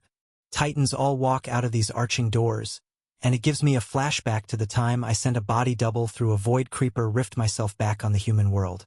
It led to an ancient temple of some sort, and it looked just like that. Yet, my mana-based body double survived in it just fine, without even using a single divine thread to strengthen it. Well, at least until it met their king and was killed by nothing more than a glance. Still, wherever this was, it is not the upper realm. The further we walk, the more strange drawings like this we see, many creating depictions of structures and settings I've never seen referenced before. Though, I stop moving forward entirely once I come across the largest carving of all. It is a pair of massive hands connected to no body that seem to be tearing apart something from a single point. One of the hands holds a dragon with an unmistakable head shape, tail, and wings, and the other hand holds a demon, one with the body proportions and long horns that cannot be mistaken either. The carving is merely a two-dimensional etching, but the longer I look at it, the more lifelike it feels. I can't stop staring at the dragon's head, as there is a carving made right above it in a different style than all of the rest on this stone slab. It looks like it was added by someone else at a later date. Reading, Fallen One. Maria cannot read any of the text I can, but the image of dark godlike hands tearing apart this demon and dragon is enough to make her fall into a focused daze of awe as well. The noble vibrations around us on this flat slab of rock have been getting stronger and stronger with every step we take, but our own internal vibrations are so superior that it does not faze us. Though my head does jerk up from the writing as a light ripple of celestial energy makes its way through the floor. It flows gently, like something landed with grace far away, and it makes all of the text below us stand out even more. My heart skips a beat, not because of the celestial energy itself, but because of the small writing that makes itself appear above the demon's head, written in a different style than even the addition above the dragon. It is only a single symbol, and it translates directly to Emperor. For a moment, something flickers in the depths of my mind, with a tiny golden light, like I'm trying to remember something. But it fades away to return my mind to the darkness around just as fast as it came. I shiver, but grasp my sword and look upward toward the direction of the celestial energy waves instead of thinking further. This is a minor reaction to a memory related to Ember. Maybe it's something he's told me in the past, or possibly something in one of the memories I've absorbed that have been blocked from my consciousness. Whatever it may be, every time I've tried to override the strange power in the past, all it's led to is a flash of golden light and a piercing headache. Now isn't quite the time to test out this theory again. Maria takes a step forward first, and I follow by her side. We walk right over the carvings, toward the growing noble vibrations and brightening celestial energy. Half my mind is ready for battle, while the other half still scans the ground for more clues. Our advance forward prompts whatever just landed to begin walking forward as well. The confidence in its vibrations doesn't falter or change at all. It still looks forward at us like we are nothing but commoner demons, and does not let up the facade of its aura, screaming out for challengers to come up these stairs to claim their prize. We walk another 100 meters forward before the footsteps grow dense and hot enough to reveal a demon in the furthest part of my ether senses. It is another noble demon, easily 12 meters tall, with two bright glowing horns that curve out of its forehead and backward to protect its skull, even growing far enough to guard its upper back. The demon is far more muscular than the noble we fought before, and it holds an enormous dual-bladed axe. As it walks closer, it stares down at us like we are bugs, and even grins to show off its sharp teeth. No dragon approaches. It's decided to face us all alone. The look in its eyes is that of a hardened warrior. It slams the butt of its axe down on the floor, making it shake, and a ripple of celestial energy surges through us. I can tell already it's more refined than ours, and can already begin to sense layers of noble vibrations all over its axe. There are at least half a dozen being woven into its sharp edges right at this instance as it declares to fight. The demon shifts its stance and points its massive axe blade our way, and both Maria and I glow bright blue and red, pointing our blades up at it. The demon makes the first move, gripping its axe with both hands and slamming downward. Its mouth opens to let out a roar, but the abyss drains its noise. We both jump to the side, propelling our new boots made from first-class demon horns, tethered with royal intent to strengthen their bounce. Even the hard crash of the axe blade against the black rock is silent, despite it carving a deep line into the beautiful ancient text. Our jump out of the way may be a dodge, but it is still calculated, moving us closer to the demon's front leg. When we hit the ground again, we bounce upward and change directions. Maria is at the peak of her cycle, so she goes in for the attack, while I turn and block the incoming counter this demon has already thrown at us. Right from the resting position on the ground, it turns its axe and swings upward and to the side to aim for us in midair. I layer my sword with double the amount of tethered vibrations I feel on the axe swinging our way and swing across my body at it to block. There is an invisible barrier that vibrates between our weapons. If I was at the peak of my cycle, I could have had more momentum and power to strengthen my swing. But the remaining I have left in me is enough to go toe-to-toe with that axe blade. I feel the layers of defense I've summoned be sliced through by the sharp, focused, and experienced noble vibrations of this demon. It is only because of its enormous size, and the presence of both more celestial energy and volume, but also its purity that I sensed, giving it the psychological edge for that first attack. Yet, the fact that its blade is slowed down, just from the rudimentary defensive tethers I've created, makes the demon's eyes widen with surprise. One of its sharpness enhancers dissolves after being worn down by about 5 of my defensive layers, and I can grasp its strength exactly. At the same time, Maria trusts me to block and focuses fully on slashing at the demon's leg with her own attack. A dense blue slash of ice tears into the demon's upper thigh. I expect this to make more of its vibrations waver, but the demon stays completely focused with its eyes locked on me where it's striking. Another half-dozen of my defensive tethers are broken as it wears down another one of its blade's sharpness layers, but another variable enters our exchange. The explosion of celestial energy from Maria's successful hit blasts us backward and changes our flight trajectory. Shards of the demon's leg are frozen and broken off in the blast, exposing its bone, and our interlocked soul weapons break their formation. When we hit the ground, and I take the attacking stance this time while my cycle begins to start, the demon doesn't waste a second to attack us in exactly the same manner. It slams its axe down with 2 hands.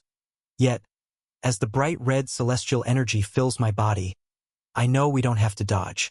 I only smirk and begin forming layers of varied types of vibrations around my blade, with thrust in my legs and sturdy braces in my wrist that holds my sword. When I swing upward with my full power, the dual-bladed axe stops moving 2 meters above the stone floor. Instead of it breaking through my defenses, I feel its stacked noble vibrations all be overwhelmed by the intensity and fine-tuned nature of mine. The contrast between the strength just seconds ago gives the demon even more shock. I feel it will quiver for a moment, but its eyes stay locked on me as it tries to find another way to win. This only makes my smile grow more, as it finally breaks the first layer of defense I've created. Because this is what I planned for. The next layer below is one of pure repulsion, meant to disperse upon use as well. Large amounts of red celestial fire burst from my blade to be the vessel to carry these vibrations upward as it unravels. And the heavy axe is blasted up into the air. The demon's wrists both snap and break from the brute force as it tries to hold on. Maria and I were using this axe's pressure to hold us down too, and now that it's lifting, we both burst upward at the monster's chest.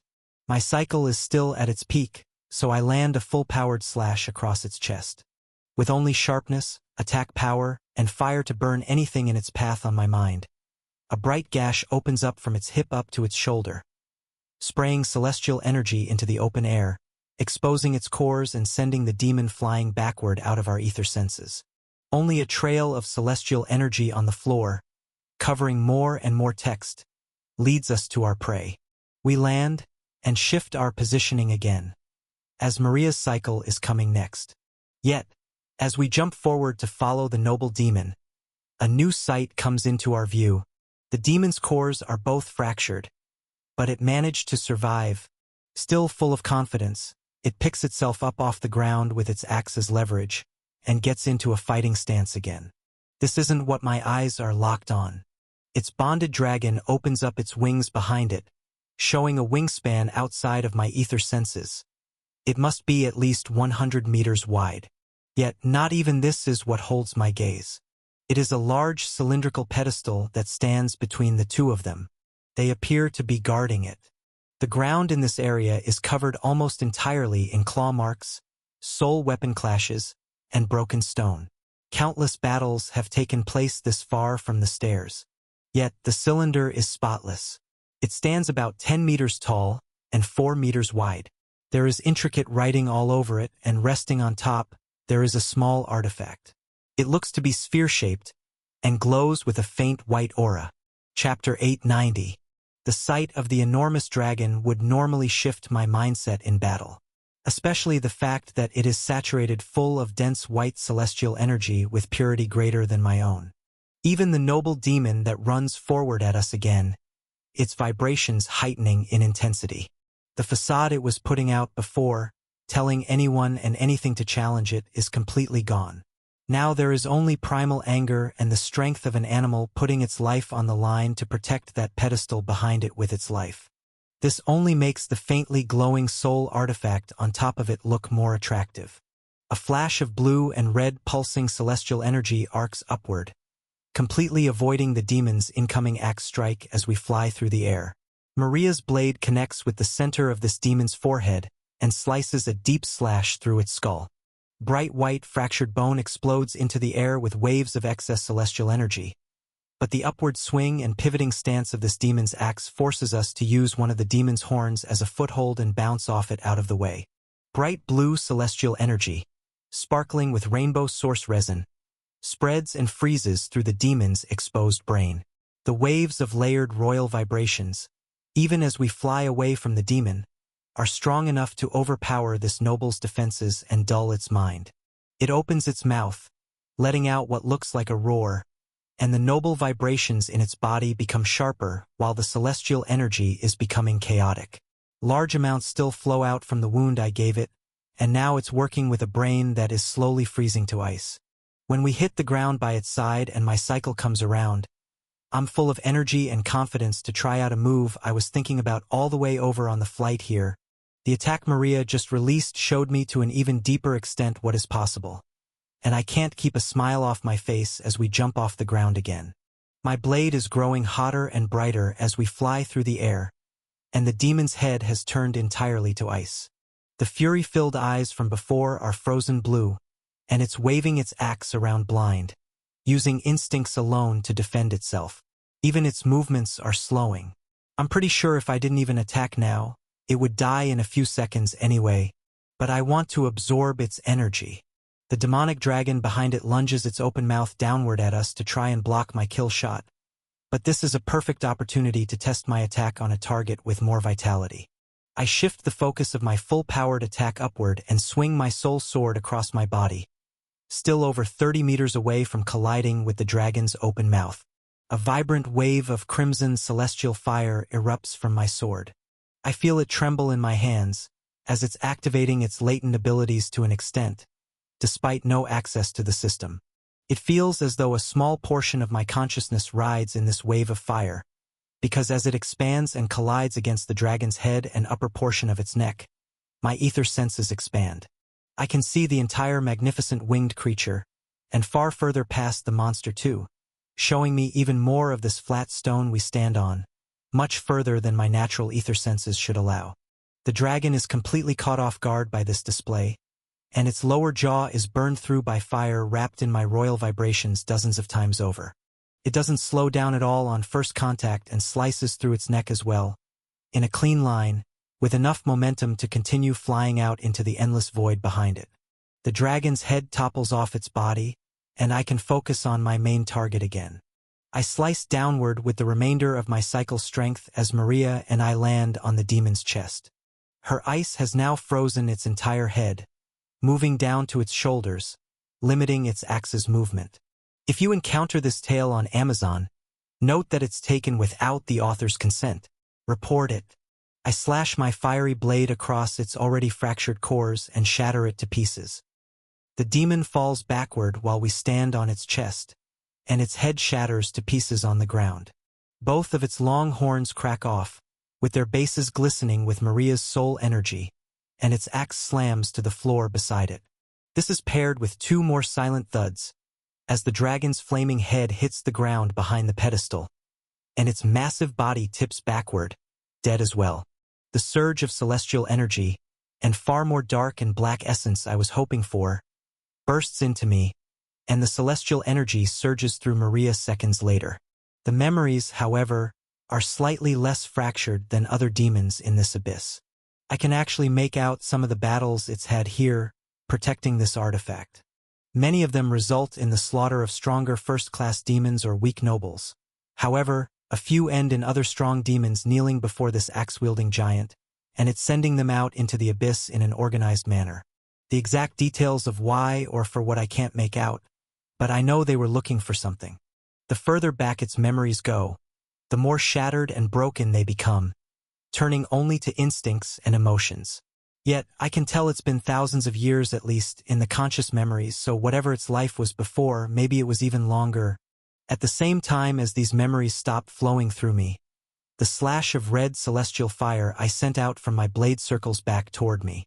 I thought I had lost connection with it, as the ether sense readings I was getting came back as nothing as it flew upward into the void.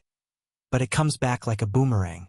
I raise my blade up in the air to let the dense fire reunite with my sword. The corpses around us start to melt, And after that kill, my blade trembles again, pointing its consciousness toward the massive axe floating in the purple sludge that melts beneath our feet. We walk over and I let my blade absorb it.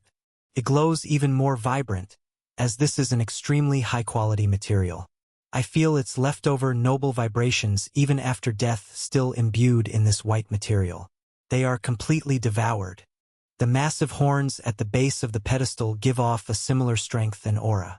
I touch both of them to use my celestial craftsmanship and try something I haven't successfully done yet. I haven't been able to mold other soul weapons that are bonded with demons into new weapons of our own, but with raw materials, I believe I can enhance gear we already have with the right technique. I focus on the light chestplates I made from the first noble's horns and try to enhance and fuse these horns into that same craft.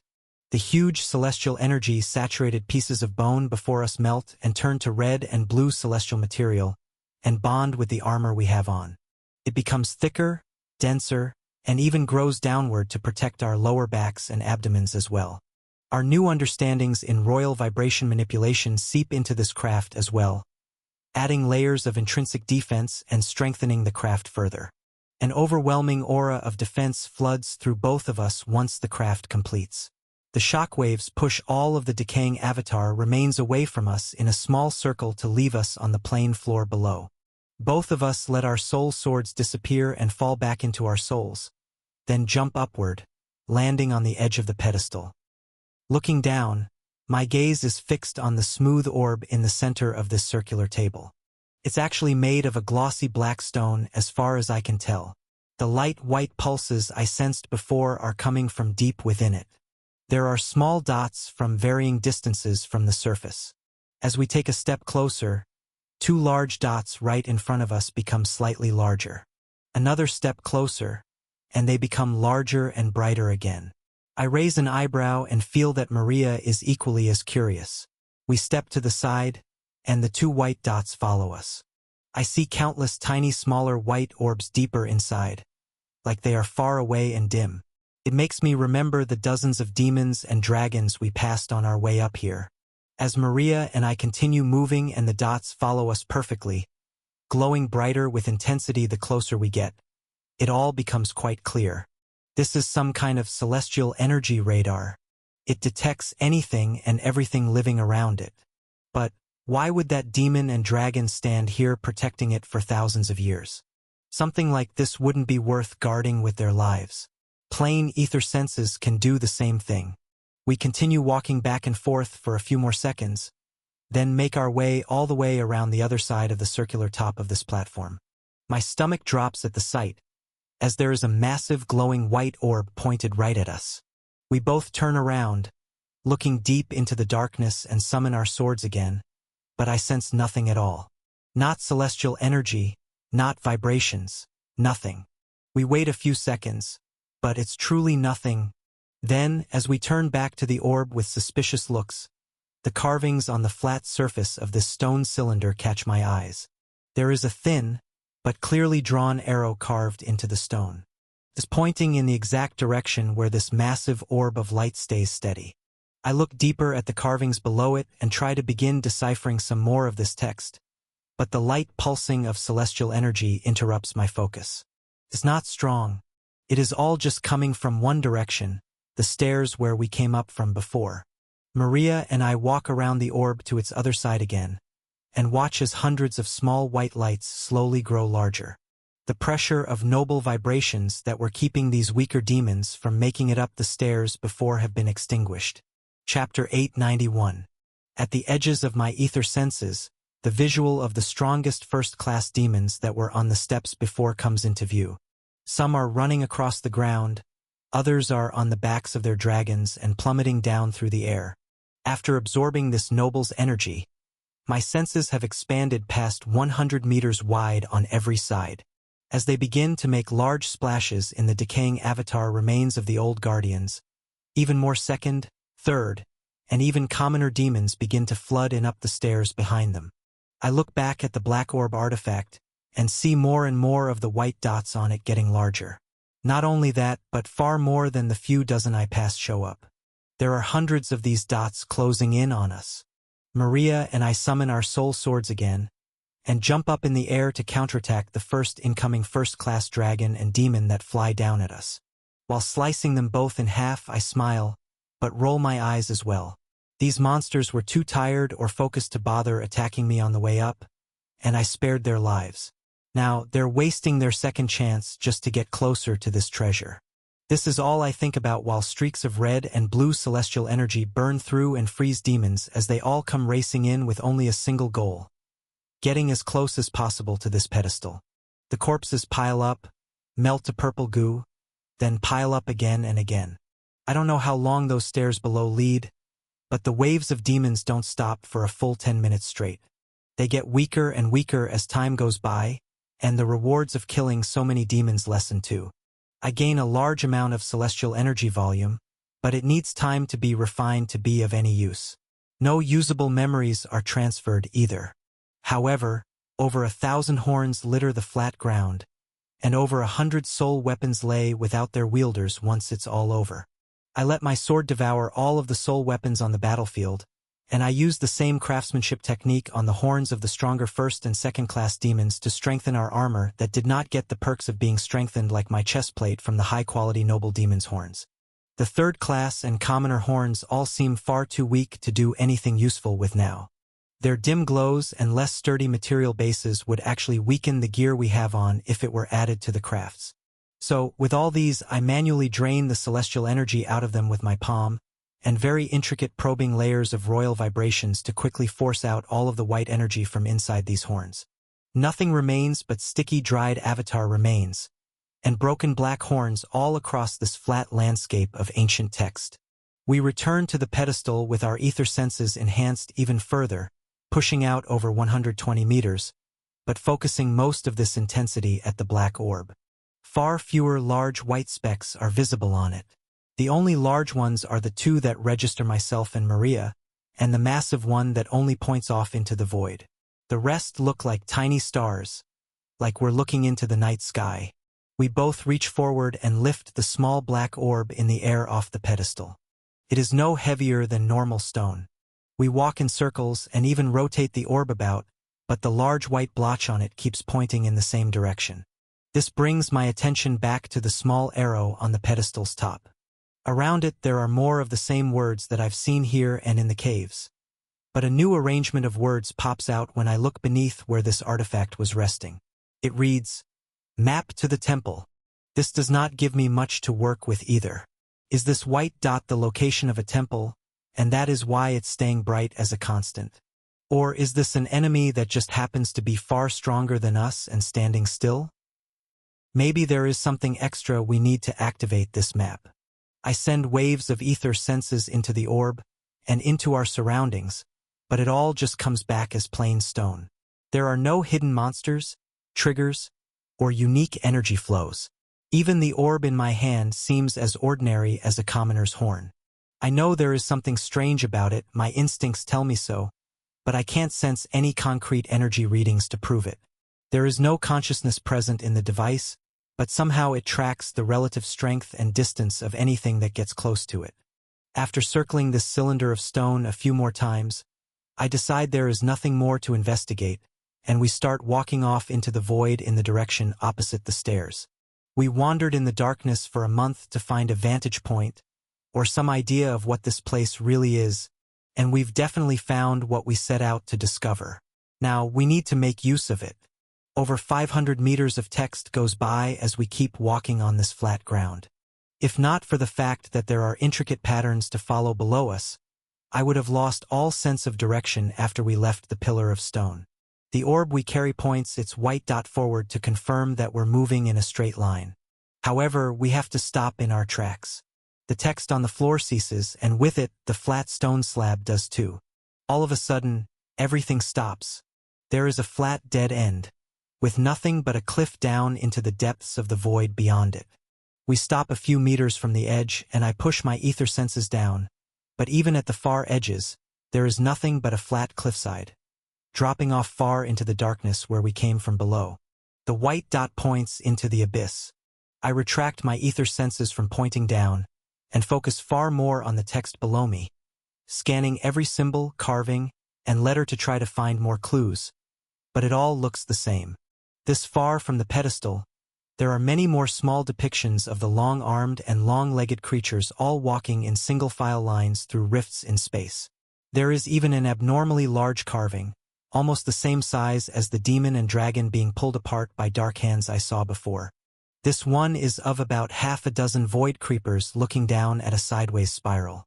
It is carved much deeper than all of the other writings around it, and the closer we step toward this, the more the spiral looks to be made up of countless dots. As Maria and I stare down at it, the image almost comes to life. I get the faint feeling of strange vibrations coming off of it, but every time I try to read their energy, or focus on what the feeling is, they go away. It's like a recurring illusion that only shows up when I do not actively think about it. The faceless beings all stare down at a slowly spiraling galaxy below them. In the center of it all, the largest dot rests, a deep wide hole in the stone. Yet, as I let my mind wander, it appears to glow white, then sparkle silver, and give off reflections of rainbow light, kind of like Maria's soul energy. There are a few lines of text in the originator's language above it I can read. Watchers of the Great Cycle.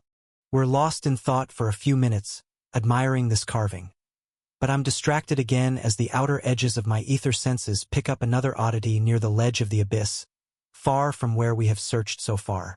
It catches my attention because the carving isn't deep, it's a similar depth to the small arrow we saw on the pedestal, and the handwriting is a perfect match to the additions to that other carving of the demon and dragon we saw before. My disrupted attention breaks Maria out of her daze as well, and we walk over to the cliff's edge again. The same wording of map to the temple is written out in the originator's text, but in the thin handwriting that matches an incredibly intricate drawing is made in the stone above it. Right at our feet above the writing, the small etching of a stairway up to a flat platform, and an orb on top of it are clearly carved. Then, beyond it there is dark plain stone. Half a meter above, another stairway is drawn, but this one in a zigzag pattern to its top. Another orb rests on the flat platform there as well. My eyes track up another half a meter and another stairway, this one in a winding pattern to the top. But with the same reward at the end, an orb is shown. Both my eyes and Maria's track back and forth as dozens of these depictions are drawn in an intricate, massive map.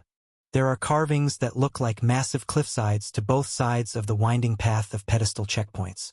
There are small curved holes at the base of some of these cliffs that look like caves. Some of the caves are marked with miniature carvings as well. I see a small marking nearby where the identical pedestal we found lies, and near its base, there is a cave with the marking of a tiny angel, making me remember the cave we left from before coming here. It's only a few centimeters away from the stairway, widening my eyes to the enormous scale. Some of the other pedestals are over 10 meters away. If what I'm seeing is true, we're deep within an unfathomably massive ravine. My eyes track all the way to the end of this carving. Yet, it does not end with this so-called temple in all its glory. Instead, there is only an arrow pointing out into the abyss. It's incomplete. My heartbeat has been rising this whole time, and I've been searing the details of this map into my mind to not forget every intricate point. I look to my right and meet Maria's gaze looking right back at me. We stare at each other for a few seconds, then look down at the orb in our hands pointing off the edge of the cliff, and finally at the arrow pointing off the edge. We nod in unison, then run forward, jumping off the edge into the abyss. Chapter 892. Below, in the green zone, it only feels as though minutes have gone by during our month in the ravine. Yet, with no way of contacting or viewing the two humans that have jumped through zones, it is impossible to know this fact. Following the initial shock of the realm wave, far more than just these first few minutes begin to pass. Ava, with the help of many stronger first and second class elemental-wielding lords, builds the base of a new grand citadel floating in the sky. At first, they have to rely on the leftover ether commands, divine energy, and mana from the viewing stands and protection layers that were preserved. However, after about an hour, most of the green zone's dense clouds of energy in the zone have all flowed back in to fill the gaps where the massive battles took place and drain the energy from the environment. A very unique-looking structure floats above the green clouds where the old black dome used to sit. This one is roughly the same size, over 1 million kilometers in diameter, but its base is an open-air disk. There is no solid covering over its top, only white translucent protective ether commands. This is the bottom layer of the new Grand Citadel. It has been terraformed to create many zones filled with all kinds of elemental environments. The freed demonic servants that used to maintain the old wilderness help to organize and recreate habitats for the hundreds of millions of lords that have instinctually sworn loyalty to the rising emperor, but are still beasts and are not intelligent enough to fit into a society. Ava uses large amounts of complex data from the lower realm, sorting the organized information sent up from Alvaron and Bree, telling her what races will most likely be able to live in harmony together and which ones will often fight. This is all taken into account while forming these new biomes. The massive citadel takes shape to have a second floating disk, about half the size of the first, a few 100,000 kilometers above the wilderness. This is where many of the civilized lords, 5th to 1st class, all begin to claim plots and build districts and towers, mimicking the designs of the old inner city, but far larger and including many of the newer intelligent lords that lived their whole lives on the edge of death, adventuring in the wilderness as ether-refining slaves before. There is a final disk that floats above even this city that is slowly built up, and it is the highest and smallest of them all. Yet, it is still almost double the size of the Ellipsia Citadel. This is where Ava stands, giving mental commands, surrounded by a few hundred elites. The Griffin from the battle earlier has finished its main job of holding up the portions of the citadel with its wind magic at each stage of construction, and now stands beside this goblin queen in awe, watching her work. Strong vibrations ripple through this top disk, as everyone still tests the strengths of each other and creates a mental hierarchy, with Ava far above at the top. Zacian stands behind all of them, peering down and out into the green zone. A proud berserker giant that has completed his life's goal 5 times over, killing noble demons with his own raw power. Now, his aura is concealed, so as not to frighten the entire citadel. But Ava knows the strength of the demons he killed, and he has taken the role as the citadel's protector while Ava works the logistics. Ari and Raven arrive at the Mensa Citadel, and the sight they find is not exactly expected. It is a floating city, a similar size to the Ellipsia Citadel, yet the streets are filled with chaos.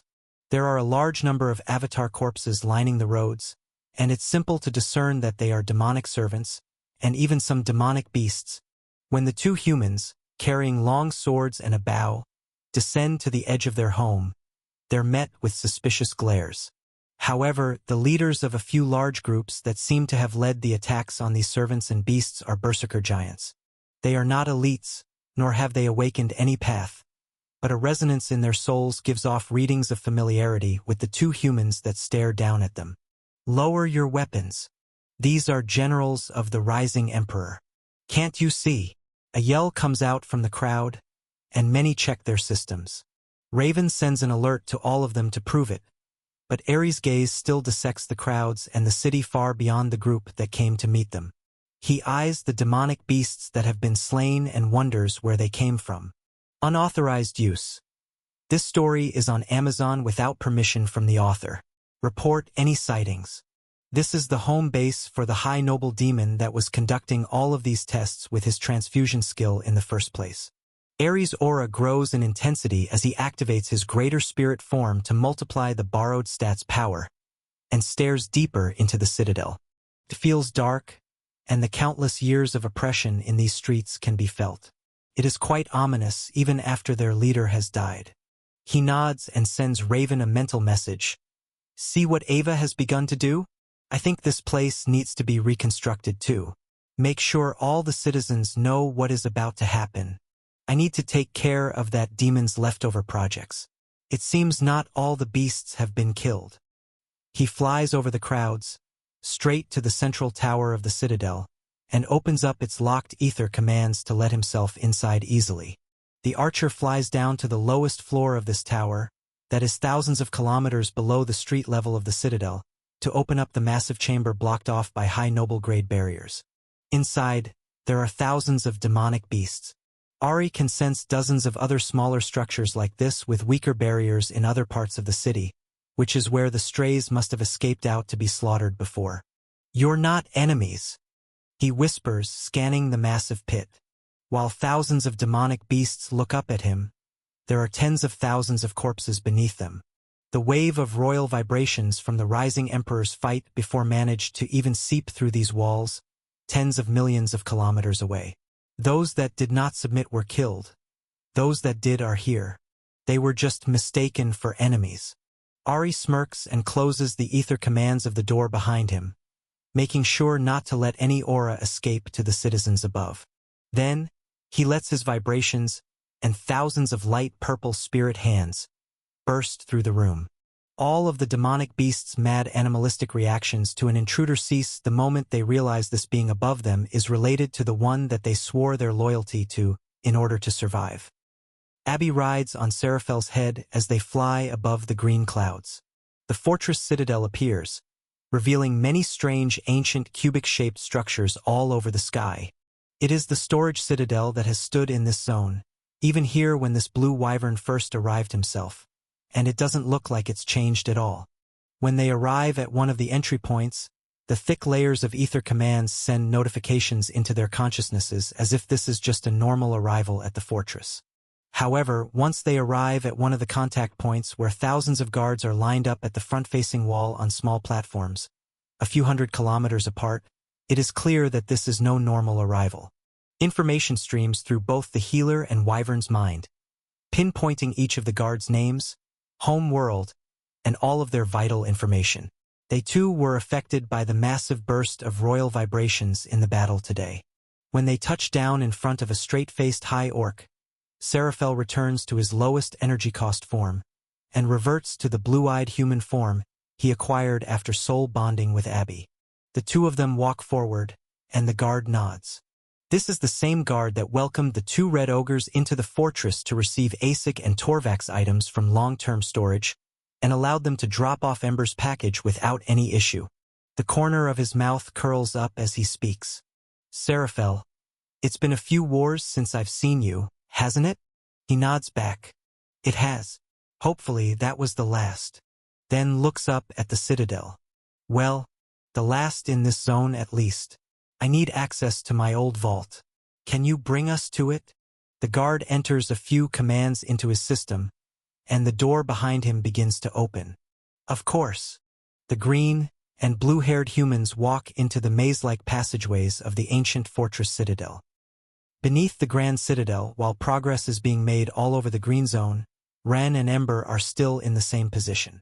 The red-haired human form of this dragon sleeps on his back, gently smiling.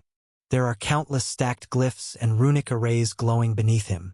The white-haired elf is on the verge of leaving their conscious state to return to a dormant life-saving mode. Yet it can't until it knows that this being is safe.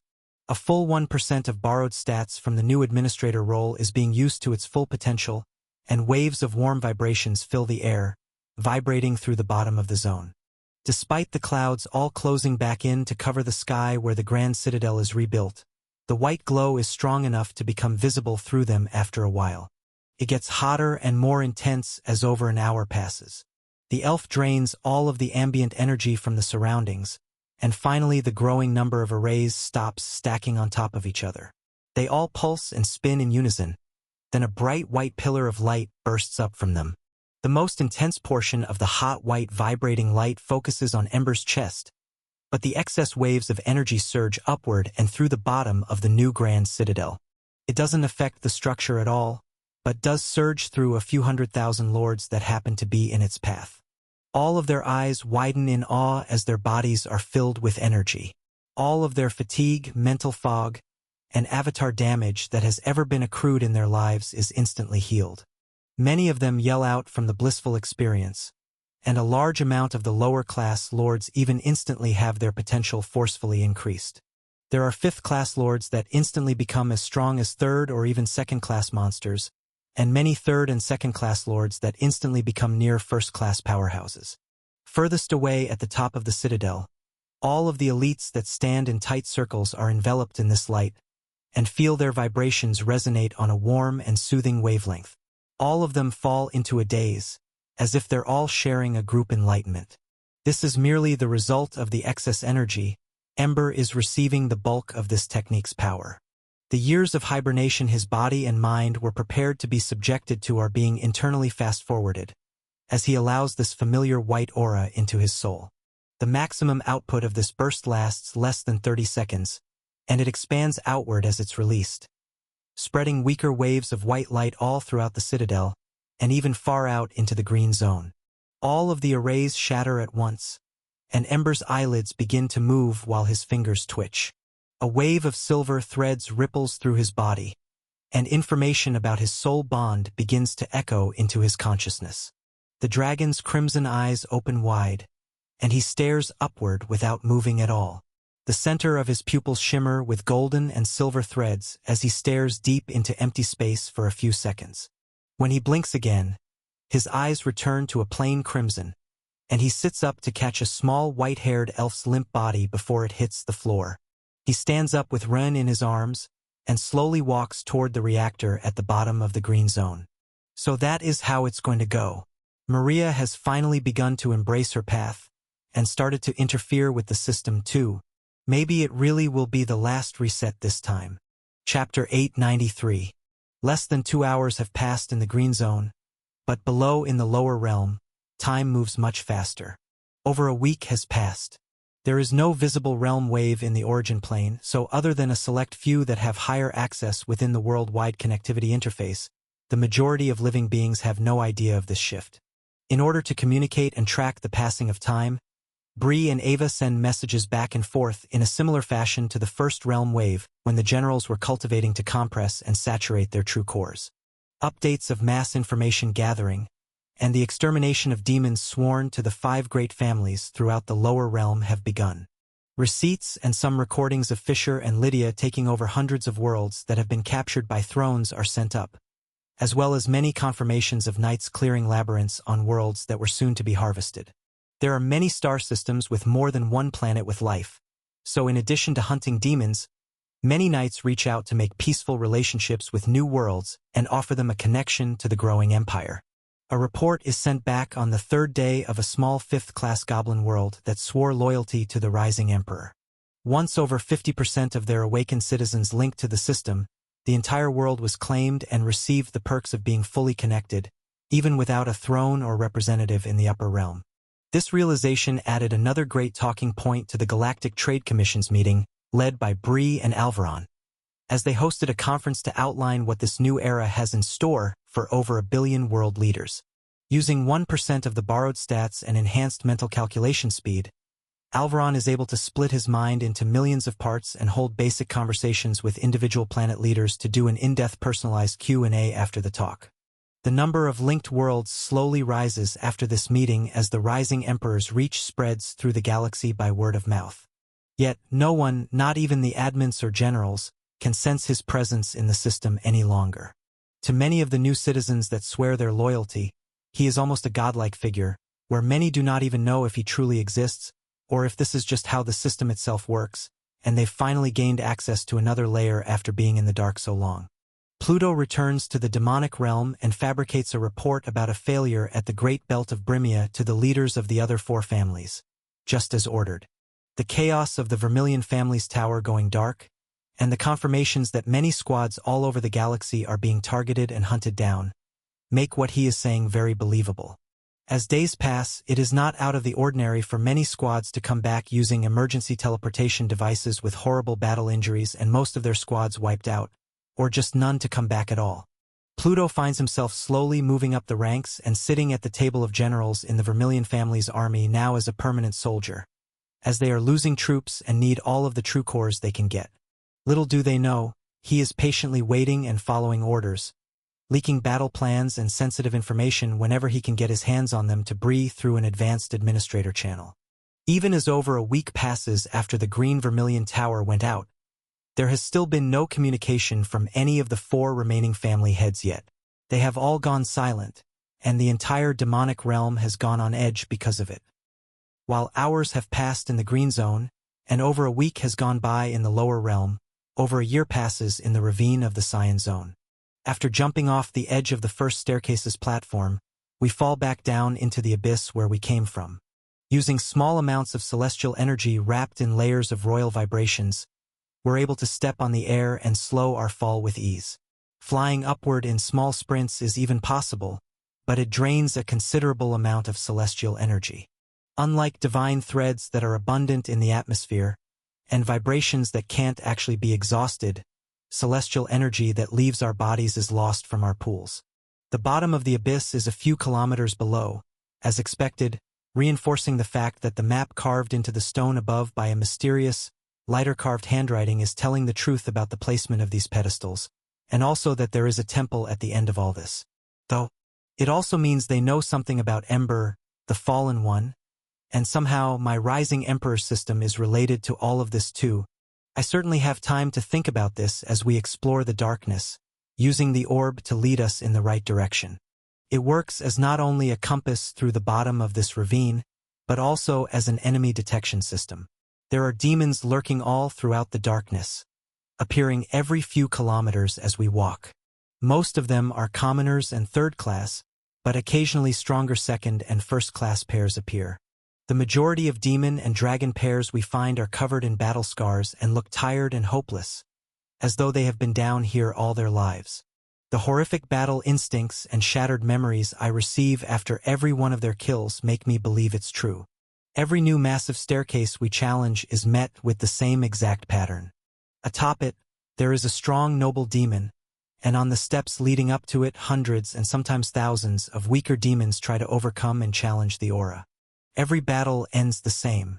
These noble demons give up their lives to protect the artifacts sitting atop these ancient towers, even if it's for only a few seconds.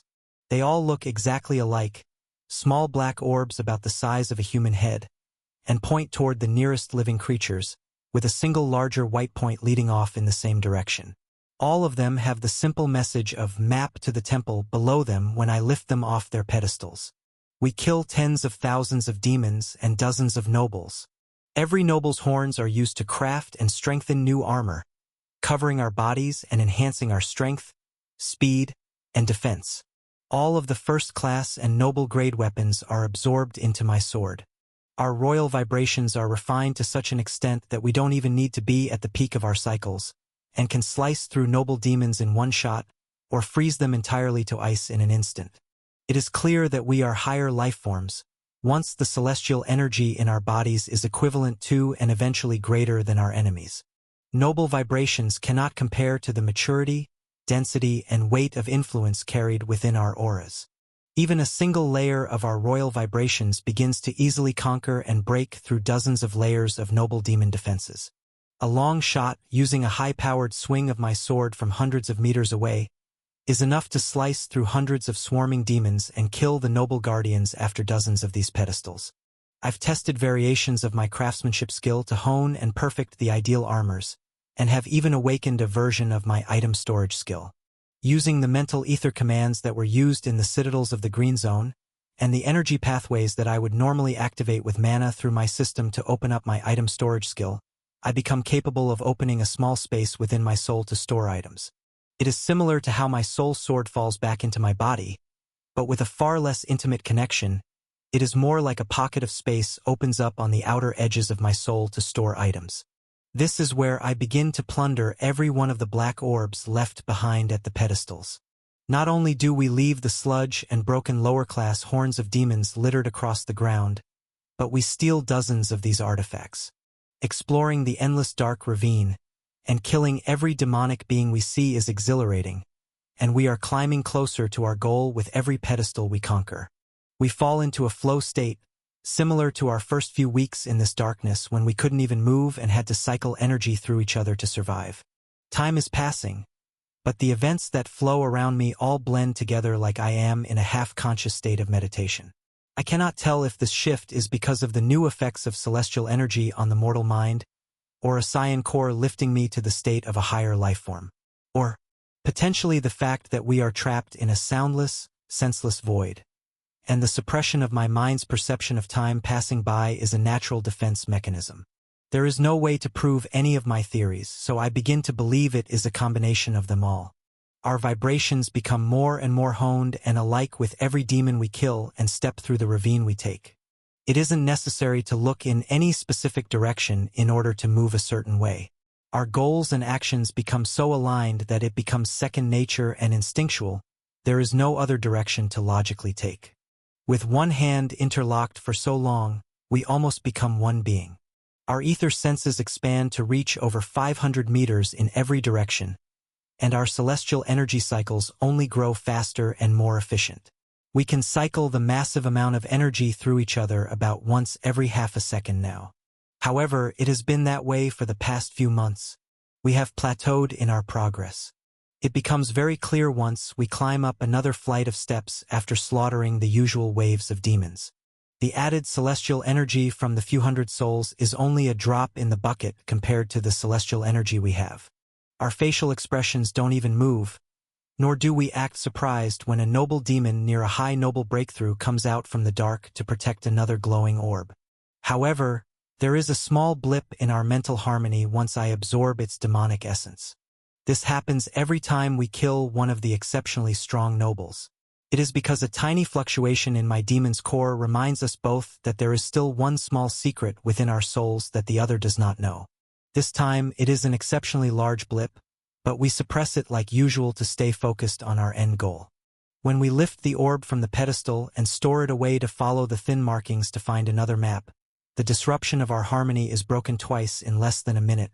That is because, for the first time at the top of this carving, it is not cut off with only an arrow pointing into the void.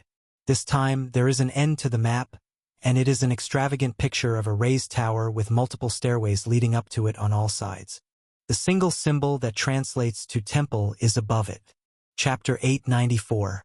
Another few months pass after finding the first map with the temple's location marked on it. Every new pedestal we climb up now has one less location to travel to, and the temple marked at the very end of it. This measurable scale of progression begins to alleviate the monotony of exploring the darkness without progressing in our celestial energy purity or royal vibrations maturity at all. Though, it does break us out from a completely isolated flow state and causes me to think about our predicament more. The first thought that begins to linger in the back of my mind is the fact that I still have no access to the system at all. No matter how much celestial energy I try to focus into it, or activate the pure mana in my body, it's no use. It's like some kind of seal is pressing down on my soul. I couldn't sense it before because I couldn't sense much of anything at all. The only instinctual sense I had of it was that there was something strange in the air. It's what makes the atmosphere so dense and dark. It is the reason there is no sound, and that I still get disoriented every time I try to look away from the compass orb in my hands. The longer I stay in this environment, the more I begin to feel its similarities to the celestial seals I placed on myself back in the green zone.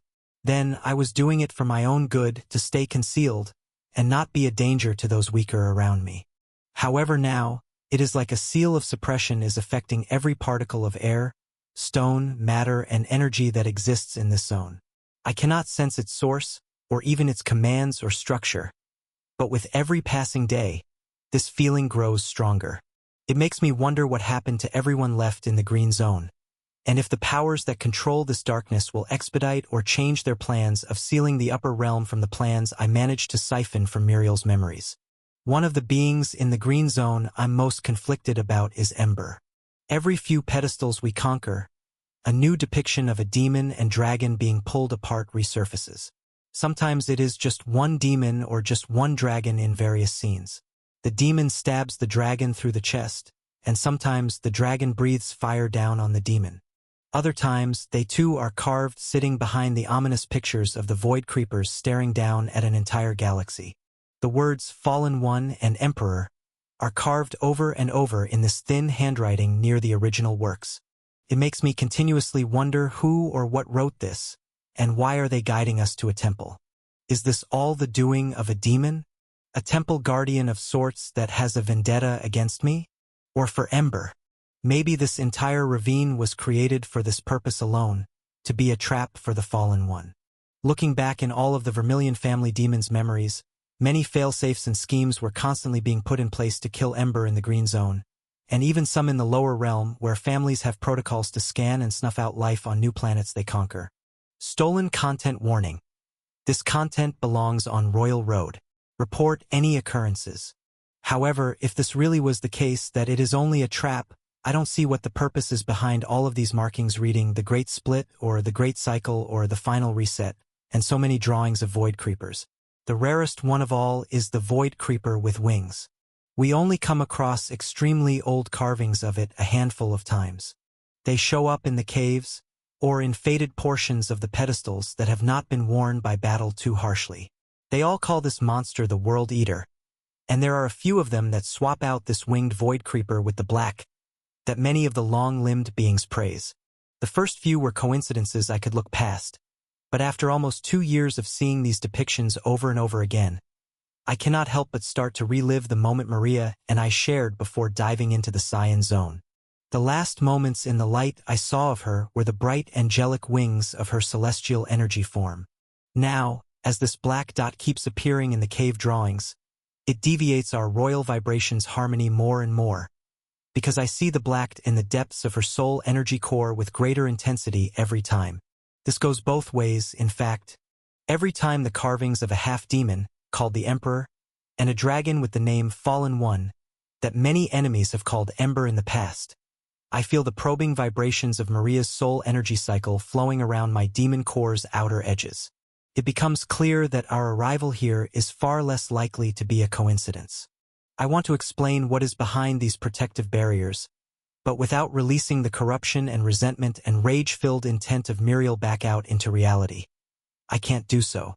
With this fact slowly eating away at the depths of my mind, the ominous question of what Maria is holding back grows in my mind too, and why she needs to keep it hidden from me.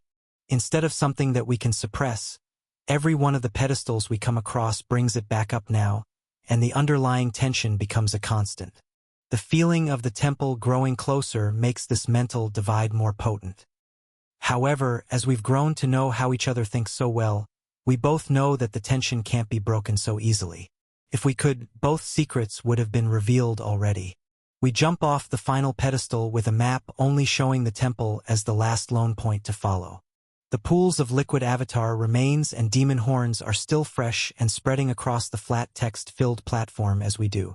Yet, even after killing that last noble demon, the pressure of vibrations in the air hasn't returned back to normal. When we land to the bottom of the ravine again and move forward, many of the small dots on the compass artifact begin to glow far brighter and larger. The noble vibrations in the air have even increased in their intensity from where we left the last guardians. They grow stronger and stronger, and come from all sides as we run together through the darkness. Soon, the source of these waves reveals themselves. Every few kilometers we travel on this last trek, dozens of first-class and noble demons attack us from all sides whenever we come near. Each of them is strong enough to be a pedestal guardian, yet they all slowly walk in the same direction that we're headed. We slice through every single one of them with ease. This is the most potent source of celestial energy we've gathered throughout our whole time in this ravine. A week passes as we fight through the growing hordes of demons, killing over 1,000 bonded pairs with noble vibrations.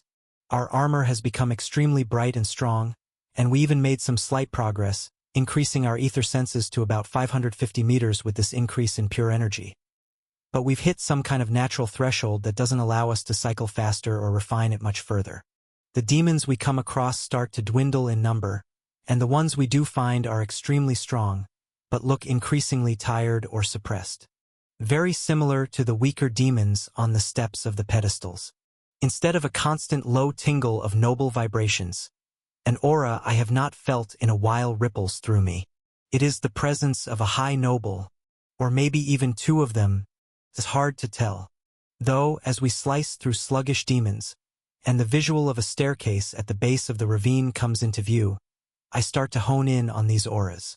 They're coming from above us, and for the first time when I look up the stairs in their direction, the single bright dot on the compass artifact looks like it quivers slightly. Chapter 895. We begin to climb the massive flight of steps. The imagery of a tower, with 4 flights of stairs leading up to it on all sides, similar to a flat-topped pyramid structure, is still at the forefront of my mind. This is what the temple in all the drawings looked like. So, this must be one of the sides. Even with my ether senses at their full power, I cannot see the outer edges of these steps. We zigzag across them out of curiosity, a few kilometers to each side, but even now we do not find their outer borders. Each stair is over 10 meters high. There are many noble demons struggling to climb up them, and we slice through them to increase our strength further as we climb. Every step higher, the vibrations of these nobles become stronger and stronger. Many of them are far more talented than any of the pedestal guardians we fought on our way here. In fact, they all have far more potential than every other noble demon I've ever killed, in both the Green Zone and Lower Realm. It feels normal to come across them left and right now, but there is an uneasy feeling building in me, as we have literally slaughtered over 1,000 nobles during our time in this ravine. As we climb higher and higher up these stairs, we burn and freeze 1,000 more. Why are there so many nobles here? I thought they were an extremely rare talent.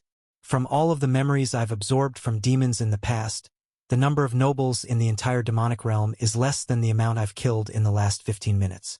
The vague feelings and memories of Muriel watching hundreds of thousands of years go by return, and him watching the demon's talent dwindle as the generations passed before his eyes. Yet, this is absurd. If what I'm thinking is true, and these are all ancient demons from the era of the Morvale family that were thrown away as trash, it makes me wonder, what are their elites like? As we traveled through this ravine, following a strict path, there were hundreds of cracks in the cliff walls and detours to sections of the abyss that looked identical to the path we were traveling. I'm fairly certain, without this compass and a perfect map to follow by a mysterious figure of the past, we could easily be wandering through the darkness for decades, centuries, or maybe until we died of old age. The thoughts that this abyss is full of ancient demons, and spreads out far further than I can fathom, build up as a certainty while the high noble vibrations above us grow stronger and stronger. The white spot on the orb that was wavering slightly before now begins to grow for the first time. Every few kilometers upward we climb, I pull it out from my soul storage to check, and it's slightly larger. I still can't tell if it's pointing towards something in particular, or if the dot is just pointing at a living being with extremely strong celestial energy. Though the high noble pressure becomes far more readable, and I can start to differentiate one from another. It is definitely two demons, but a shiver runs through both of our bodies at once the very moment I piece this together in my mind. The pressure in the air becomes far more intense. So intense that for the first time in this ravine, we have to both exert pressure back to combat the mental strain. It's confusing. A high noble aura forcing royals to push out our own vibrations in a defensive layering array in order to not feel pressured? The result makes all of the surrounding nobles within my line of sight instantly pass out. The clashing auras disrupt the environment to an immense degree. For the next few kilometers upward, every noble demon we kill is already lifeless on the ground. The faint pulsing of celestial energy starts to seep down from above through the stairs. This text was taken from Royal Road. Help the author by reading the original version there. It actually lights up my ether senses further than normal. It is like a spider web of interlocked vibrations and celestial energy. Every time our auras clash, I can temporarily see a few kilometers outward in thin windows following the most intense portions of the celestial energy with my mind. It reveals the state of these stairs in a much broader view. Some of them are cracked and chipped, with claw marks or soul weapon dents every few steps. The bottom of the stairs was actually in quite good shape comparatively, but I can tell there have been some intense battles on these steps higher up. It doesn't slow us down. We change our path to avoid large chunks of missing steps in order to save celestial energy. Flying over those portions would be wasting energy, when we can just jump up the normal steps with our raw strength.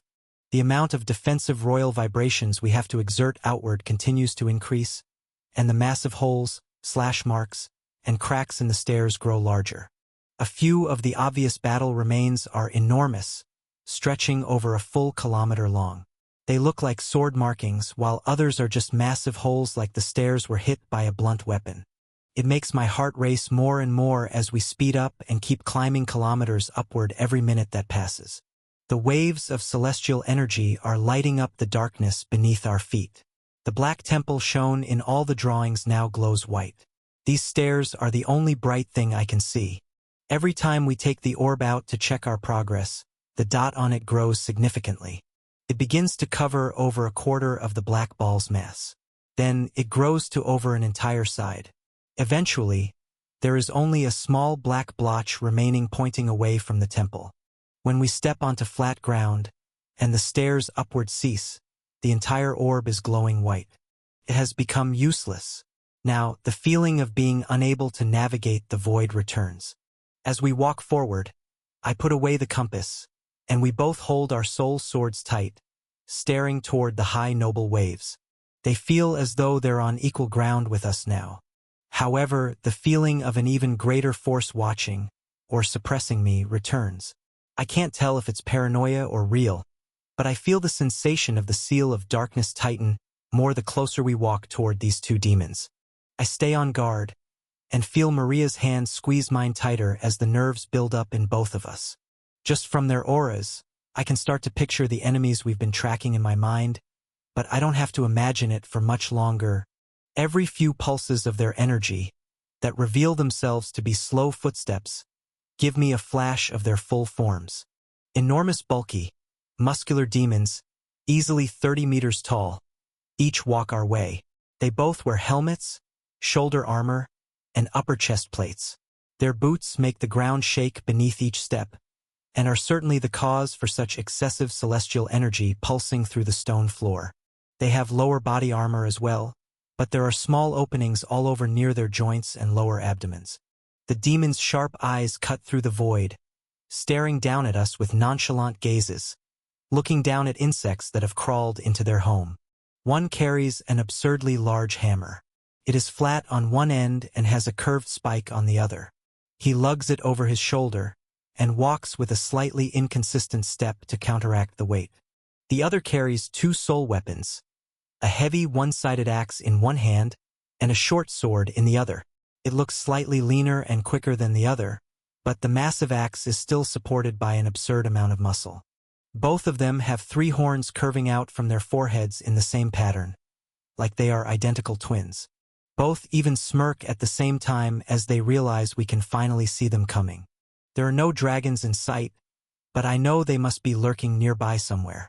My best guess is circling up in the air above us. The ground beneath our feet is hot with celestial energy. There are remains of small symbols and markings, but a majority of the stone here looks worn down, like it's been trampled over and defiled for millennia. This assumption comes true when the thicker demon lunges forward and slams his hammer down on the rocky ground. It doesn't shatter. Instead, the soul hammer hits it with a heavy thud, and only the ripples of celestial energy through the ground are what move.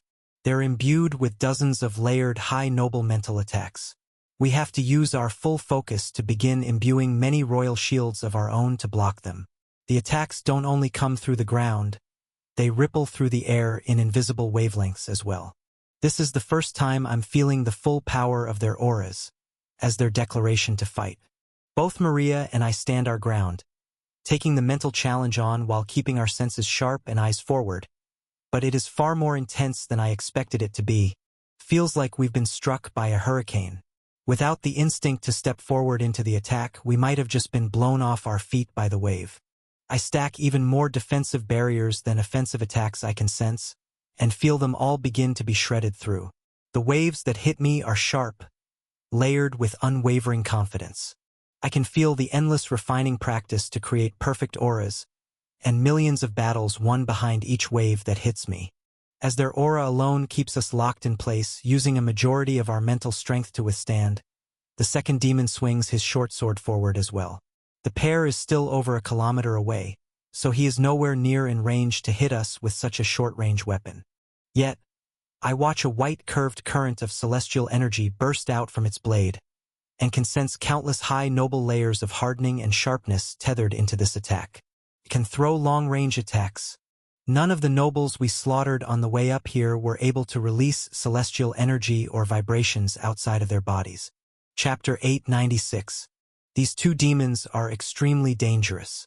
One of the major edges we had on the nobles before was the fact of our overwhelming superior control over our vibrations. None of them could compare to us. They couldn't even release their vibrations outside of their bodies or soul swords. The crescents of fire I threw from long range could obliterate our enemies the moment they entered our ether senses, and a single nick from Maria's blade would spread cold ice tethered to her vibrations all throughout a demon's body and kill it nearly instantly. Yet, the pair of high nobles are able to do the same. At the rate that my mental defenses are being broken through by its declaration for a fight, it feels like their strength somehow matches ours, or maybe it's even stronger. Despite being a tier below royals, something feels stronger within them.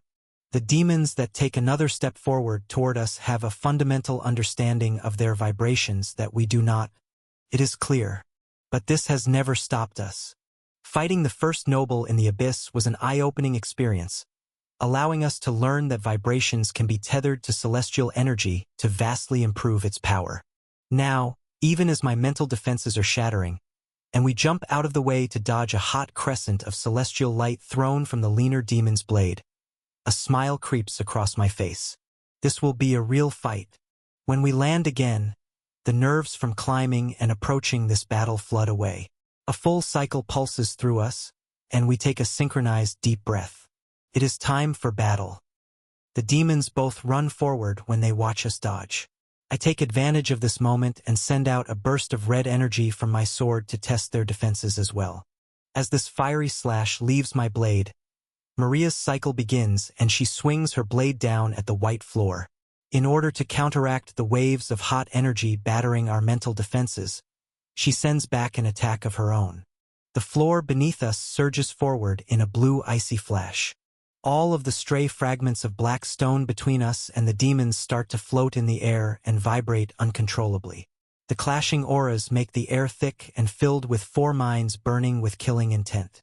The white crescent from the demon's short sword crashes into the floor far behind us, flooding the background of my ether senses with an incredible amount of celestial energy. It almost pulls my attention away from the action, but less than a second later, my fiery slash collides with the same demon's axe. It takes it head-on and swings upward, opening its mouth to let out a silent roar, but shows its sharp white teeth. The fragment of my consciousness inside my attack widens my ether senses even further, yet it is severely limited on impact. This is because it explodes into dozens of pieces. The demon's heavy axe is sharp and strong enough to completely block my attack. I can feel the fiery destructive power cutting through many layers of its defenses, but from such far range I can only do so much. Streaks of red fire burn into the blade of the axe, and the demon has to brace itself to not be blown backward. Yet it's come out completely unscathed. The streaks of fire in its axe all retract as its celestial energy self repairs the damage and absorbs the residue. The hammer-wielding demon does not slow down. It continues running with a 100-meter head start. It is the first to step into the spreading aura of Maria's sparkling icy celestial energy. Its boots start to freeze, and veins of sparkling ice crack up its legs as it runs forward. Yet, once in the center of this icy aura, the demon holds its hammer with two hands again and slams it down onto the ground. It's entered our ether senses, meaning it's less than half a kilometer away. The surge of white energy that bursts through the floor is far more potent than its first strike. I completely cut off my access to the remaining celestial fire in the air I was trying to salvage and feel Maria stop pushing her waves outward as well. Both of us go on full defense to brace for this blast. The hit makes all of the ice covering the floor crack and fly up into the air. Even the wave of moving ice I've watched instantly kill noble demons in the past. It shatters and falls off its legs like light snow. Both demons roar again, and I feel a second wave of high noble intimidation making the gravity in the air heavier and heavier. Both of them run forward with confident strides and grins like the attacks we threw at them were jokes. The pressure in the air only makes our celestial energy cycles speed up. Every step closer the demons take, and the stronger the pressure they exert, the more focused we become. The tension that has been eating away at our minds through our journey in the ravine can finally be momentarily forgotten. If we don't focus with everything we have, we're going to die. The air pressure around our bodies starts to vibrate faster and faster, and our ability to create mental defenses increases extremely quick. We are finally in what feels like total synchronization again, a flow state. I take the first step forward, and Maria takes the next. Everyone, a cycle of celestial energy surges through us, and we speed up, running forward faster and faster at the demons. We jump up in the air once we're less than 100 meters away, and the dual-wielding demon sends another wave of celestial energy at us with its short sword. I know its strength after testing it, and don't even consider running away this time. My soul sword glows bright red, creating a bright crimson aura around me when I swing down at the incoming strike. A burst of fire comes out from my blade, and another explosion of white celestial energy fills the battlefield. It's the demon's crescent exploding just like it blocked mine before. The fiery crescent keeps flying forward as we follow its trajectory, and I swing my other arm forward to give Maria a better angle at the peak of her cycle to block another incoming attack. The hammer-wielding demon lunges forward and swings up at us with an uppercut. Maria's sword collides with it. The outside of her body starts to sparkle with source resin, and a deep royal blue glow unlike any of our past battles.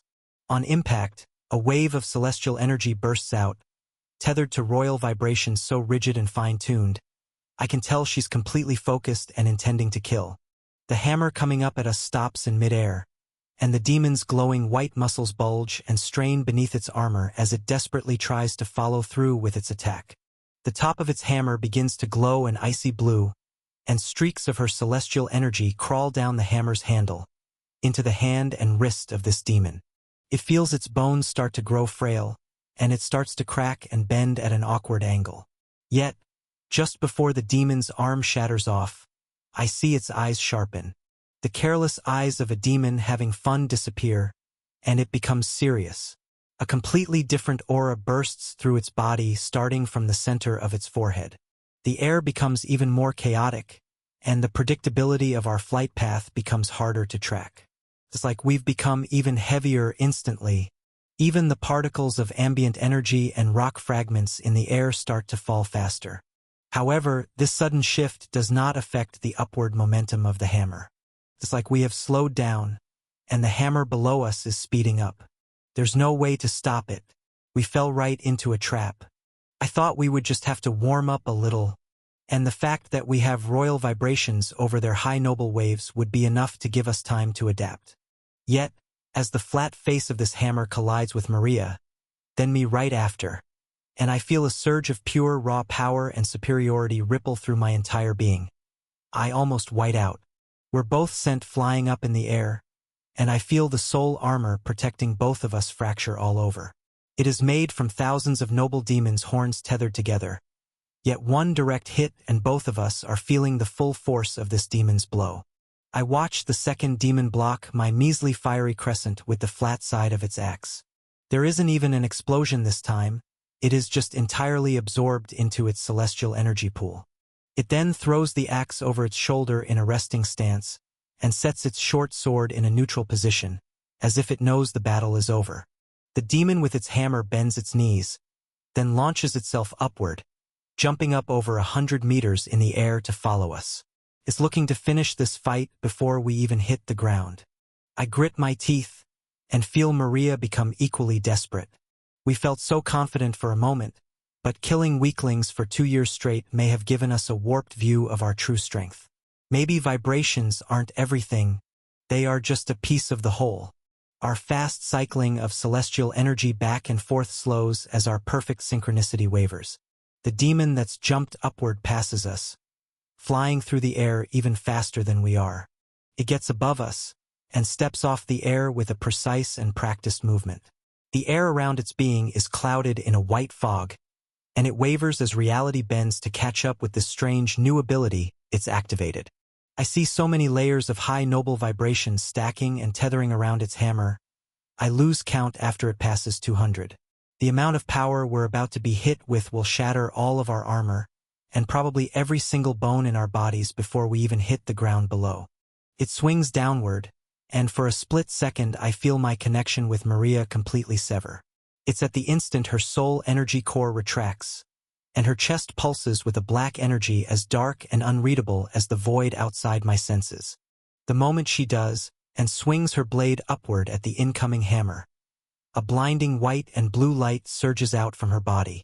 The vibrations that fill the air instantly negate the demon's suppressive aura, and for a second I even feel like I'm being suppressed myself. her blade, and the waves of pure celestial ice that flood out of it stop the incoming hammer's full power. The entire sky in my senses becomes pure white and blue. We're frozen in the air for almost a full second before we're sent flying downward, but in a controlled movement without a single broken bone. I feel Maria link back up to our celestial energy circuit, but her mind and body feel drained. The intense aura is gone, and we're falling back toward the other demon. After this bright flash in the sky, it raises its sword and readies its axe again. Its eyes become serious, and a sharp pressure fills the air below. Every meter closer down we fall, the more it feels like we're swimming through a sea of pins and needles. It's making all of my battle instincts yell at me to put up defenses or even curl up and cover my vitals. Yet I know I can't do that. It's just as strong as the demon that almost killed us in the sky. The moment we fall within its attacking range, it's going to swing at us with a strike we won't be able to block or escape from in the sharp domain it's created. I grit my teeth, as I can tell Maria needs a moment to rest. Whatever she just did to save our lives is not easily repeatable. The demon stretches out its short sword at us like it's waiting for us to fall on it hopelessly ourselves. There is a white foggy presence that surrounds its whole body, just like the bulky demon above, making it feel like its defenses have just risen by tens of times. The sharpness of that blade continues to be stacked by hundreds of layers of high noble vibrations, far more deadly than anything I've ever seen.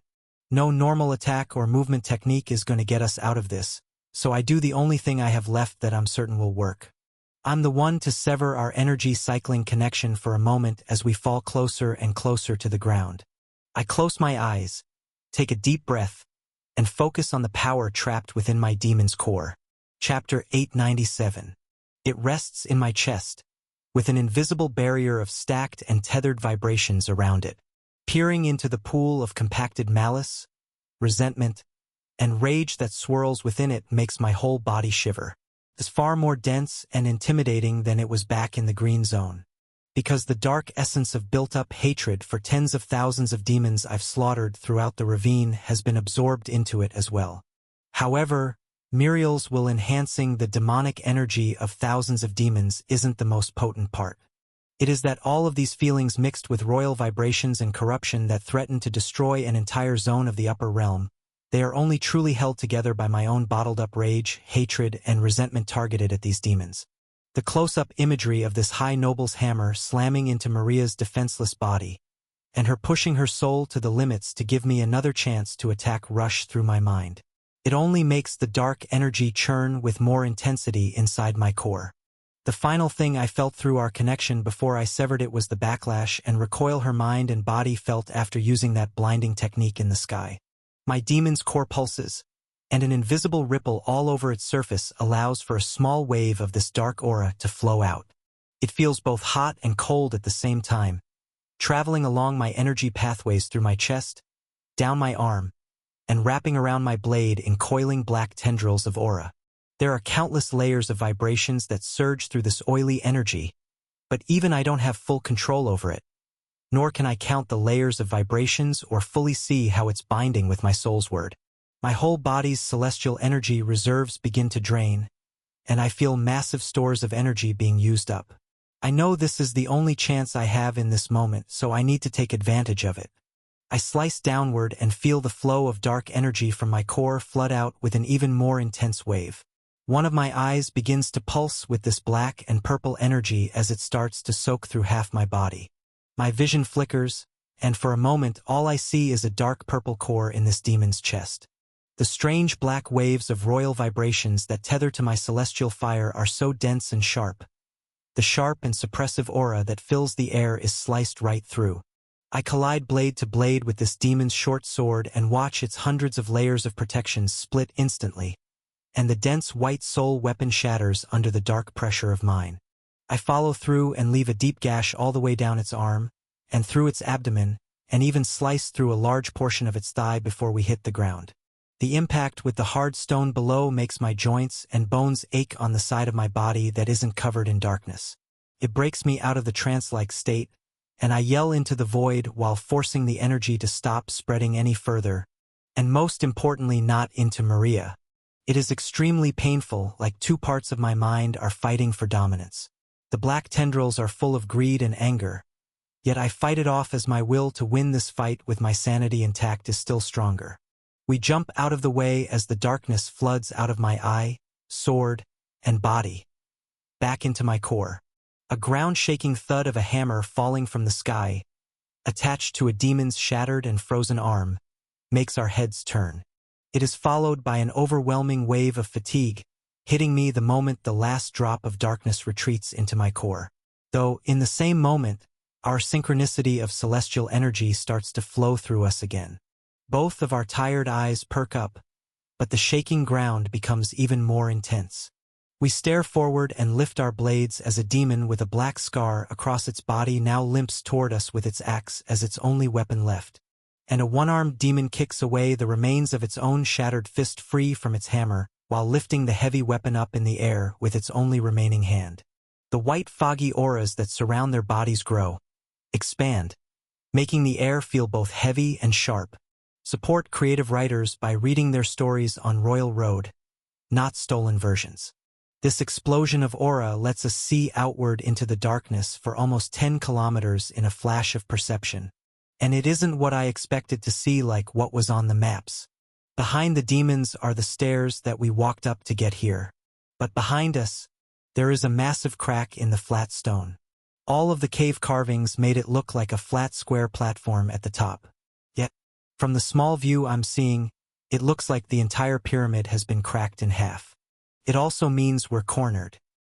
Despite the horrific shape we've left these two monsters in, their auras aren't any weaker, and every step closer they take sends pulses of white energy through the floor and air. Our cycling blue and red energy slowly heals the cracks in our soul armor, and our fatigue starts to lessen. However, the lean demon with a black scar across its body is not going to let us heal all the way. It grabs its axe with both of its free hands now and charges it up with bright white light. The swing across its body is so fast, my eyes can barely track it, and the crescent of energy that is easily the size of the demon itself trails a thick aura of white fog behind it. Even over 100 meters away, the sharp aura makes it feel like 1,000 swords have just punctured every free space on my body. The closer it comes, the deeper it feels like these wounds are being pushed in. Both of us wince, breathing heavy, with half the strength we did at the start of this battle. We both know there's only one way to win. Maria steps forward, and I feel our connection of celestial energy cycles go dark just like before. Her soul energy core sinks into her chest so small, it completely disappears from my senses. Then, a shockwave of royal blue light floods the air. It pushes back the sharp aura of this blade. But I watch her eyes flood out with a sparkling aura of pure source resin. It matches the coloring of her blade as she slices downward through the air. A slash of ice erupts from her soul sword, increasing larger and larger in size to the point where I don't know when it will stop. The slash grows even larger than the white crescent coming our way. At the same time, my arm that holds only Maria's becomes dangerously cold. I've become extremely used to cycling her celestial energy through my pathways and core, but the aura that touches me now seems slightly foreign. My fingers go numb, and cracks begin forming in my arm while my eyes widen at the explosion that fills every edge of my ether senses before me. It is like two ocean waves colliding, but the blue tsunami of ice completely overwhelms the white wave. The whole floor of this pyramid is flooded with blue energy, and the slash flies through the air colliding with the leaner demon first. It uses its axe to block, but it is still thrown off its feet, flying backward. The intensity of the blast hits the hammer-wielding demons as well. It is slightly further back and has enough time to jump upward and out of the most intense zone of the blast. But even it uses its hammer to defend its face and heart. I can see portions of its armor and skin being frozen and shattered off as it flies backward. Maria's cycle slows, and I feel her aura start to dull for a moment. But she turns her head my way with her blue and rainbow-refracting eyes open wide in fear. She looks in my direction, but I can tell I'm not what she is looking at. It is something coming from the darkness behind me. Her core disappears again, retracting and pulsing outward as she shows a painful expression and pivots her stance. Another wave of blue and sparkling ice pours out from her blade. I feel the dangerous aura freezing up my arm further, all the way into my shoulder, but I still hold on. The wave of ice blasted into the sky takes everything out of her. I watch Maria's eyes lose their intensity and her body starts to fall limp. But she relings our celestial energy connection before she falls toward me. I catch her with my frozen arm, but at the same time, a sensory overload lights up the sky. The full-powered attack she just set off into the darkness collides with the incoming open mouth of a 500-meter-long demonic dragon. Its mouth looks like it was about to release a beam of white light, but a sharp crescent of ice slices right between its eyes. Two halves of a frozen dragon split apart and hit the ground on either side of us.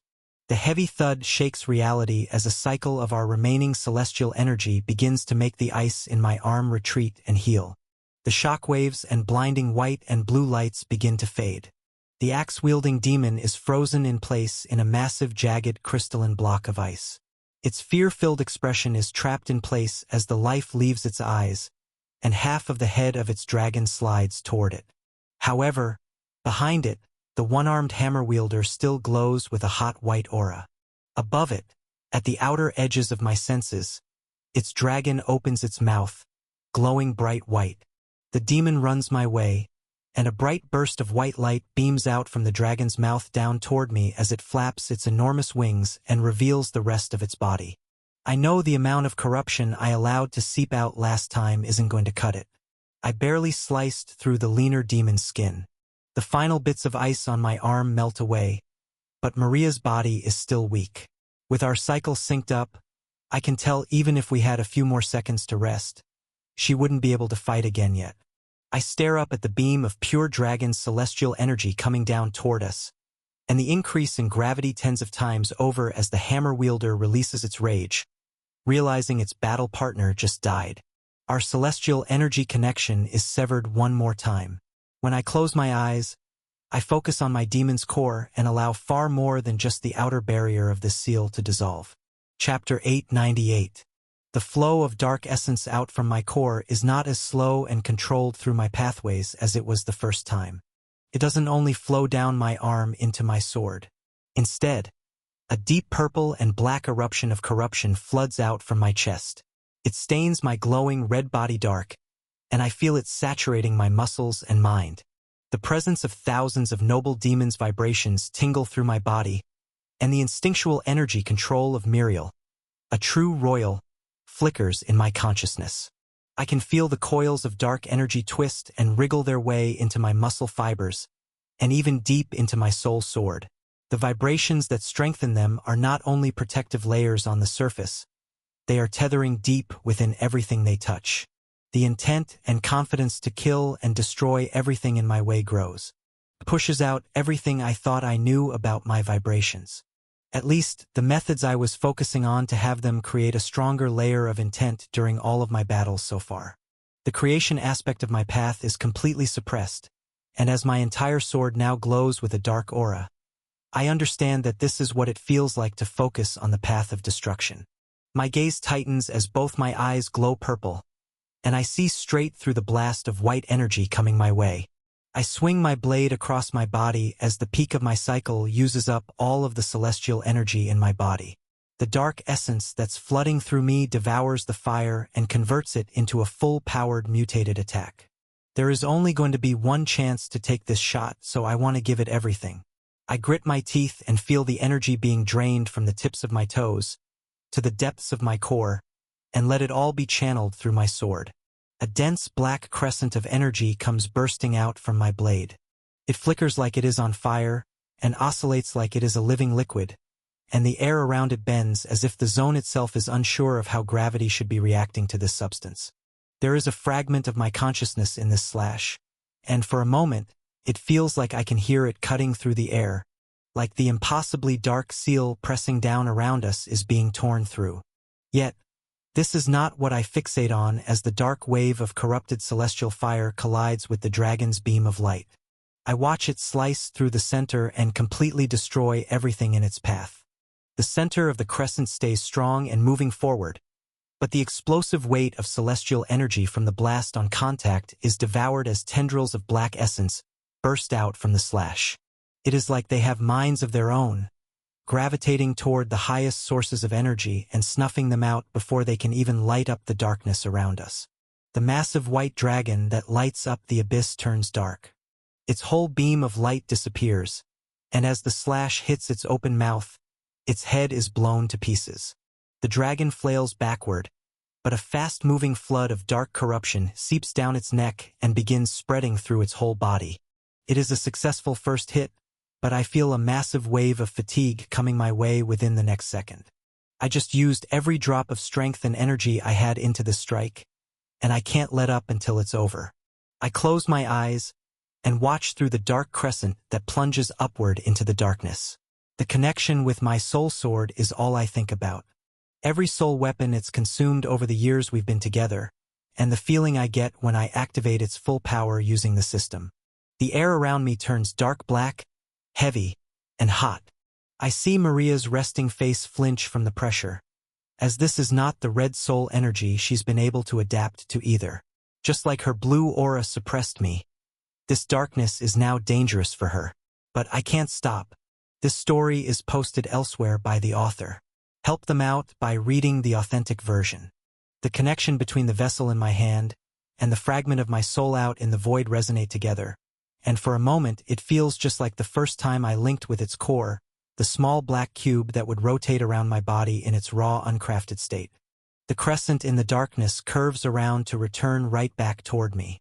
An indentation in the ground beneath my feet starts to form, leaving a mark on this battlefield where no other soul weapons have. The blackened, dying body of the dragon falls, and I see the hammer-wielding demon's eyes widen with a primal rage. It knows it's dying, and the white fog around it has hit its brightest I've ever seen. It's using up all of its energy in a final desperate attempt to take me out. I watch life leaving its eyes while it swings its hammer across its body and lets go to throw it toward us. My legs grow weak and beg to give out, but I don't let up my focus. Less than half a second later, the dark crescent of corruption slices through the back of this demon. Its cores are obliterated, the white fog and aura around its body are devoured, and its entire avatar shifts to black as the corruption floods through it. The crescent turns in the air and slices through the frozen demon in the ice sculpture Maria created of it running away. Its body, armor, and soul sword are blasted into a million fragments, and countless tendrils of energy burst out from the sentient crescent of corruption to devour its energy too. The attack curves one more time and slices through the back handle of the white hammer that still flies our way. It's sliced in half from the back, exploding less than 50 meters away from us, and completely devoured before the aura from the blast can even hit our senses. I lift my blade as the darkness collides with me, and it surges back into my body with so much more intensity that it forces even more parts of my mind to shut off to withstand the pressure. The vibrations have grown stronger, and the celestial energy entering my cores is tens of times more than what left. The pressure and thickness of the dark aura that surrounds me becomes far more intense, and pushes the ground around us down even more, making the crater of pressure deeper and wider. I feel the corruption vibrate through every part of my body and mind. It feels different than when I first summoned it because instead of preparing for an attack, it's merging with my soul. The uncontrollable dark waves of energy are invading every portion of my mind at its most fatigued and vulnerable state. There is an absurd amount of power flooding into me, but it feels like the parts of my being that have access to it are not my true conscious mind. It feels like accepting this would be falling for a mental trap set by myself, and I would be completely consumed. I try to fight back, but the power is overwhelming and oddly warm and inviting. It's being controlled by my own intents and desires after all. In the depths of my mind, I see a dark, shadowy manifestation of myself completely consumed by corruption, staring down at a small dot of red light that is what remains of my true mind. It does not scare me. It truly just looks like I am staring up at a mirrored version of myself, through a different lens. I let the red glowing orb in my mind slowly float closer to the dark, inviting presence as though it's the natural thing to do. My physical body has completely blocked out all of the excruciating pain from the peak of the cycle absorbing these demons' energy. So there isn't much more that I can see. However, in the furthest reaches of my mental vision as the peak of the cycle passes, I start to sense blue and sparkling rainbow light behind the drifting red orb. Just as I'm about to make contact with the shadow in my mind, a burst of perception around me showing actual reality comes flooding in. I see my whole body saturated in darkness, and Maria's whole arm that held on throughout the battle completely stained black with corruption as well. It slowly seeps into her, and this triggers all of my survival instincts to escape what is happening before this cycle of corruption devours me and floods into Maria. The red mental manifestation of my soul floats back and bursts with flames and power of its own. A shock wave of perception surrounds the battlefield, and I confirm that every demonic threat has been conquered. This, paired with the corruption creeping over Maria's shoulder and toward her chest, makes even the dark figure in my mind take a step back. My enemies are dead. This rage and malice I've unleashed no longer has anything to attack. The red glow in my mind grows and starts to manifest in reality as well. The red glow of celestial fire in my chest spreads, and the darkness that surrounds me starts to retract. The heavy aura in the air is the first thing to dissipate. This leads to the spread of corruption into Maria's body to halt, then recede. My own body starts to shift in color, back to red, starting with my toes, fingers, and blade. All of the darkness recedes into my demon's core. However, I can feel it doing so reluctantly, like it is not satisfied with my decision. Even as the strengthened barrier of vibrations seals around it, I still feel my own dark purple eyes staring into my soul from its depths. It is telling me that it will be patient. I fall to my knees with Maria in my arms, and reling our celestial energy cycle to properly allow this absorbed power to cycle through us. As my body shuts down with fatigue, her eyes widen with energy as this massive cycle bursts through her. However, the moment my eyes shut, the result of processing all of this new demonic essence flashes through my consciousness. It stores these two high noble demons' memories of the past. Despite the fact that there is hardly any feeling left in my arms and legs, and my body is trying to shut down, I open my eyes again out of pure fear. I see what truly split this pyramid in two, and realize those demons were not the true guardians of the temple. Chapter 899. The memories of both demons rush into my mind together, almost interlocked as a single flow of energy. The imagery I get from the lower realm of both of them growing up together on a noble-grade world plays side by side through each other's eyes. The presence of dense, refined chi and demonic energy on these worlds is far thicker and more potent than anything I've seen from any memories in the past. Instead of the normal procedure I've seen, where higher-ranked demons in the Vermilion family's army come to scout out talent on a single world, then bring them to the demonic realm to train, these two demons are different. They are repeatedly transferred to new mana-based worlds as fledglings, with a few dozen other recruits. From the monsters I see in these fragmented memories, they all look to be elites, and the potency of divine threads, chi, and energy on these worlds far surpasses the ones I even witnessed Muriel's old self take over near the end of his career in the lower realm. The fledglings form their cores and start to awaken their noble vibrations before even receiving their demon cores and doing labyrinth trials to bond with a dragon. Those that cannot defeat the mana-based elites in this galaxy die in the process, as they are not strong-willed enough to awaken a path. The two stick together, even dominating and taking out an entire Obsidian Berserker clan world themselves. Eventually, once they have consolidated their true cores, a team of noble demons from the demonic realm welcomes them into the Morvale family army. The two are separated, sent to selected noble-grade worlds in the elite star systems, the closest to the source they can safely be deployed. For their talent level and applications to serve their family head in the upper realm, the two are mandated to rank up their labyrinths 4 times and return over level 100,000 in order to serve in the Cyan Zone. Many more years pass as both of them cultivate isolated in their boss room floors, taking on all of the challengers from their worlds. One landed on a wyvern's planet, while the other on the world of an exceptionally strong dark-skinned ogre species that I've never seen before. I watch tens of thousands of challengers fly by in each of their memories, and as far as I can tell, hundreds of thousands of years. The labyrinths slowly grow floor by floor as they rank up the final levels that they couldn't attain just from killing monsters normally on random worlds. Their graduations from the labyrinths both happen within the same few hundred years, and so do their trials on the thrones within the worlds they've ranked up their labyrinths on. The further into these memories I watch, the faster they fly by, and more fragmented they become. However, as they ascend to the green zone, I'm positive these monsters are far more ancient than I ever thought they were. There are bursts of images, showing me the presence of far more citadels than I remember in the green zone. There are dozens of them, in fact. Wyverns fly through the skies. Small humanoid figures with white and black auras with long elf-like ears ride some of them. And many races are prospering together. There are even noble demons walking about out in the open in these citadels. Lords do not bow to them. They are nothing but normal citizens. The two demons hit many checkpoints, including a demon-run citadel I've never seen before, a wyvern-run citadel that is exactly where the Sea of Corruption is now, and lastly the fortress. This citadel is the only one that looks identical to the green zone I know. This is their final destination for the next few thousand years, as they go through some kind of mental conditioning and training regime, then are sent off to the Grand Citadel.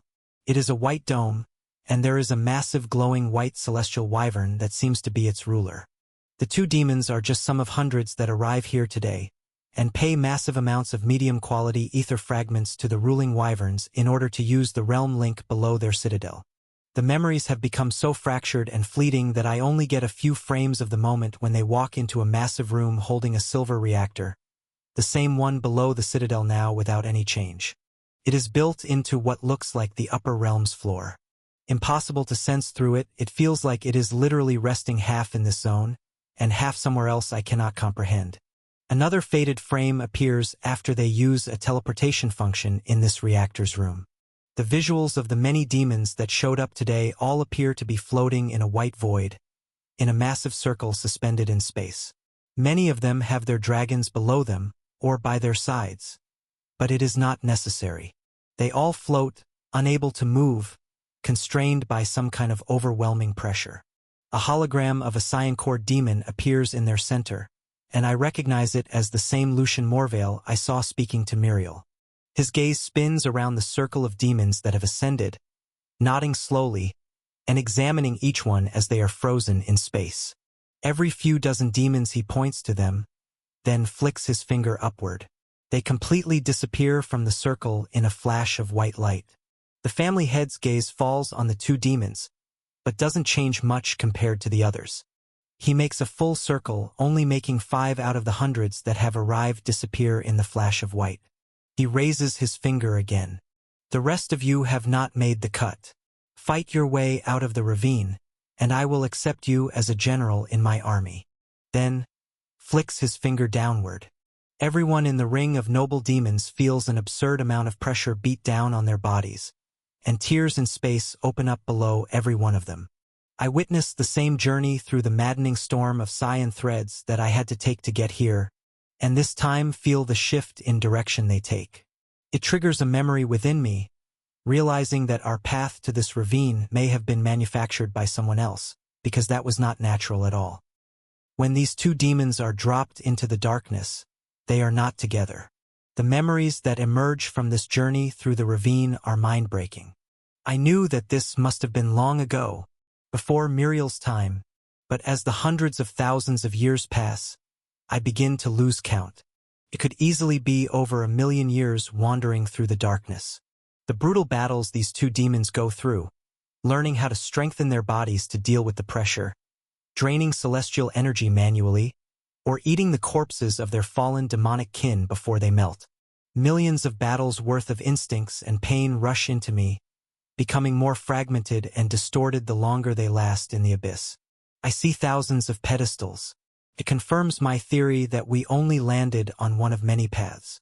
The ravine is an absurd spider web of endless cracks into this dark black stone. These demons both travel billions of kilometers. Some of the time they walk in circles for thousands of years, other times they find new battlefields with countless noble demons just like themselves. It is eye-opening, Even the hordes of noble demons Maria and I fought and believed was an incredibly large amount were actually just scratching the surface. The population in this abyss has decreased drastically from when they first arrived. Many of the memories become as fragmented as the commoner demons I absorbed in my first month in the ravine. There is an era of darkness that I cannot fully decipher.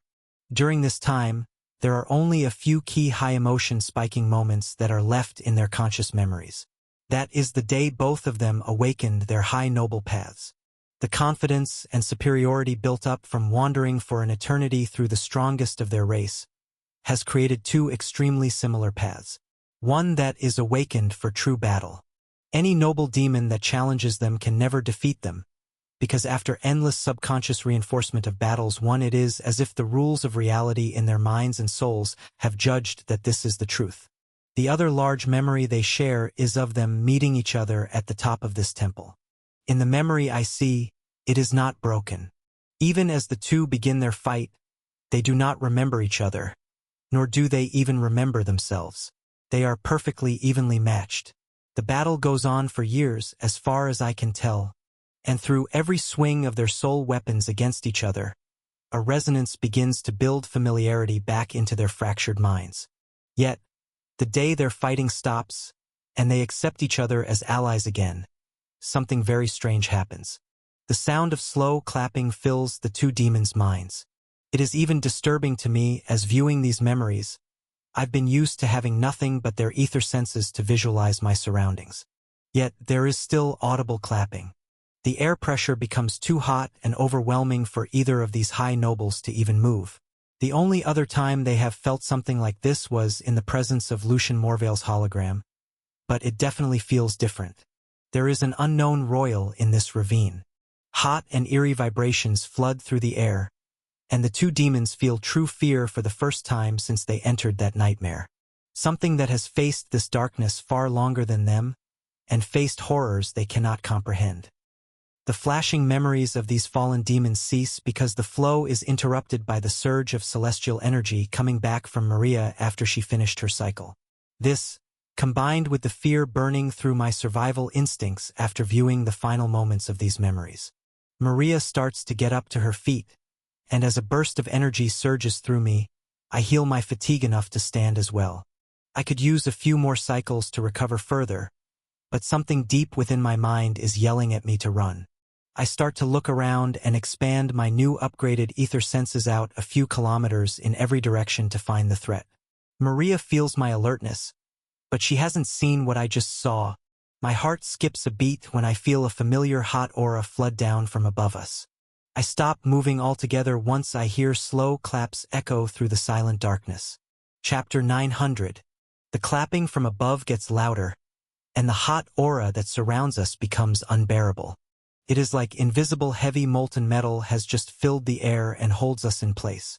I try to move my hands or even shift my stance, but searing hot pain makes it feel as though my flesh is being melted. We're forced to stand and wait. I begin to replay my memories for answers and debate unsealing my corruption all over again, despite barely healing from the first release. Maria's vibrations are in the same mode of emergency, ready to go all out again if necessary. However, both of us know whatever is coming our way is not even remotely close to the same level as those high nobles. There is a very distinct frequency piercing through us, and that is one that only emanates from the higher life form of a royal. It is terrifying for a number of reasons. The first is the fear resonating in our soul, that is identical to the feelings I've absorbed from the demons we just killed. I'm getting the same instinctual reaction, like we're standing below an ancient monster I can't possibly understand. The second is the fact that this aura does not feel like any of the royal family heads. I've mentally imprinted their vibration signatures in the back of my mind from feeling them in Muriel's memories, and whatever this creature is, it is not one of them. The last, and most shocking thing about this demon, is that I can hear its hands clapping. I haven't heard any real noise in years, and this is crisp and perfectly audible, like it's right inside my ear. It is slow, maybe one clap every 2 seconds. Yet, while frozen in space under the increasing hot pressure, it feels like hours go by in between each one. I can't even tell what direction the enemy is even coming from. The longer the aura descends, the more it feels like it is coming from every direction. Even if I were to go all out and use my corruption to try and escape, I don't know what direction to run in. My pupils shrink even more once I hear a calm, low voice in my inner ear, like a perfect telepathy is being used to speak right into my mind. That was an excellent show. I haven't seen anyone make it up the temple steps in a long time. The outer edges of my ether senses above us, about 5 kilometers away, start to fade to black. It is not because my senses are being suppressed, but that the celestial energy that floods into it is not normal like the demons in this abyss I've seen before. The aura spreads as seconds pass, and I watch a massive royal demon float down toward us with nothing but a calm smile on his face while clapping. Its armor is extremely simple, only a lightweight set covering its vitals. It glows extremely dark purple, the color of the essence I've been absorbing from demons' cores, and it matches the glow coming off its calm eyes. It has 2 lighter purple-colored horns. 2 of them curl out from its forehead and spiral upward as if they have been growing slowly for an eternity. The demon's skin is almost jet black, and its muscles are compact. It is far leaner than the high nobles, but from what I can tell, it's over 200 meters tall, and the strength contained inside its insidious body cannot even be compared on the same scale as the demons we just fought. Not even Muriel gave off this kind of pressure. It's as though I'm staring death in the face. It is in no rush to prove anything. It knows its victory is inevitable. It holds no hatred, no malice, and no erratic behavior can be felt in its vibrations. Support creative writers by reading their stories on Royal Road, not stolen versions. This calm and indifferent aura is far more off-putting than a mindless angry demon. The slow clap finally stops as the demon speaks again, and its tone sounds like it is amused, talking to us like we're in on some kind of light, friendly joke. I haven't seen another royal come down here since the vanguards ascended. Never did I expect to see a pair of humans with their paths awakened. I thought there were no resets remaining. A smile slowly forms on the demon's face, showing off its bright light purple teeth that match its horns in color. Not only do I see its whole face up close for the first time, but I see its soul weapons as well. Over a dozen of them, in fact. Slowly rotating above its head, just over the tips of its horns, like a multicolored halo, there are countless soul weapons. Some of them glow bright white, others in many shades of purple, a few jet black, and oddly enough, a few that glow bright cyan.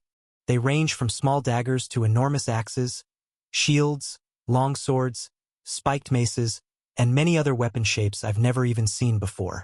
The demon continues to speak, letting out a laugh to itself. Lucian Morvale, did that liar finally die? Is that why you're here? The lower realm finally stabilized with the stolen energy up here. Didn't it? One of his toys finally got to him and finished the job? Or no, he would have planned for that too. Maybe he's just finally gone crazy. He's resorted to using other races in his experiments now because of the new generation's declining talent. He becomes serious, and his deep purple eyes shift right down toward me. That must be the case. Your path is completely messed up. Half demon and half, well, I don't even know what to call that. I can see why he'd want to run his tests on someone like you. His eyes shift to my sword next. I've never tried fusing with an amplifier. That will do just fine as the next addition to my collection. It hasn't fully awakened its own path yet, so this is perfect timing. It grins even wider, floating down right above the crack in the temple, less than a kilometer away from us. The demon's deep purple eyes shift to Maria next, and it pauses for a couple of seconds. The intensity of the aura around us gets hotter and heavier. I can't even breathe without fear of dying. Even my heart beating makes my body move just slightly enough to cause great pain in this domain around us that has formed. You're even more interesting. That maniac figured out how to awaken one of those paths in a lesser race. He's certainly lost his mind. The demon laughs out loud to itself, but stops prematurely, like it was faking its amusement this whole time, then stares at Maria's blade. You've brought me a destroyer-class soul weapon from one of the origin worlds too? They would never let us go near that sector when I was deployed in the lower realm. Whoever inherited the green zone must really be clearing everything up before the ceiling. The demon looks up into the darkness with disgust on its face, then shakes its head. Maybe this is your sick way of saying thank you for killing all your weaklings. It turns its head back toward us, and the instant I feel the aura pressure change, I don't waste any time. I release the seal on the only power I have strong enough to break free from this prison. At the same exact time, I feel Maria's soul energy core contract and pulse outward with murderous force acting on exactly the same impulse. This demon sees us as nothing but a lesser race, bugs that it can suppress with its aura and take the gifts we've brought it. It is the truth. Ever since we entered this ravine, we have relied on our superior paths to defeat our enemies even if they had higher-powered celestial energy. Even in that last fight against the High Nobles, we still both used extreme versions of our royal vibrations in order to overpower the demon's wills. Their celestial energy purity and volume were far greater than ours. Yet now, there is a demon with an unfathomably strong celestial energy base, with a unique dark affinity that is countless times stronger than us. It has royal vibrations of its own, and has been honing them far longer than those two false guardians. In fact, it even mentioned the royal family of the dark blue zone. This demon is most likely far older than I can fathom. A dark red and black aura bursts out from me, and a royal blue and rainbow explosion flows out from Maria. We focus our energy all throughout our bodies to give us enough strength and defense to withstand the pressure around us, and the remaining all into our feet to blast off the ground to escape.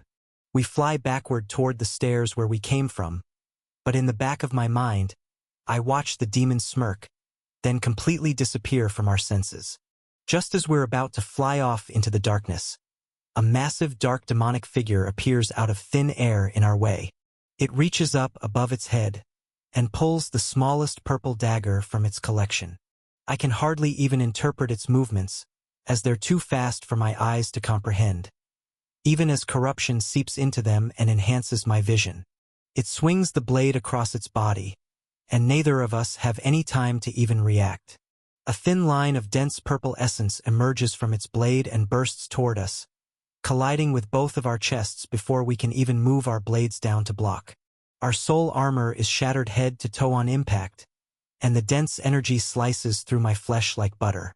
My vibrations all compress inward toward my cores, and the layers of corruption solely focus on saving my life. Maria's aura contracts all the way too, not even bothering to try and protect any part of her body from the pressure in the air, only freezing a crystalline layer around her cores. The demon's voice echoes in my mind as the only thing I can hear while its slash collides with our last layer of defenses. Oh, come on, you're the first interesting visitors I've had in millions of years, and you're leaving so soon? I insist, stay a while.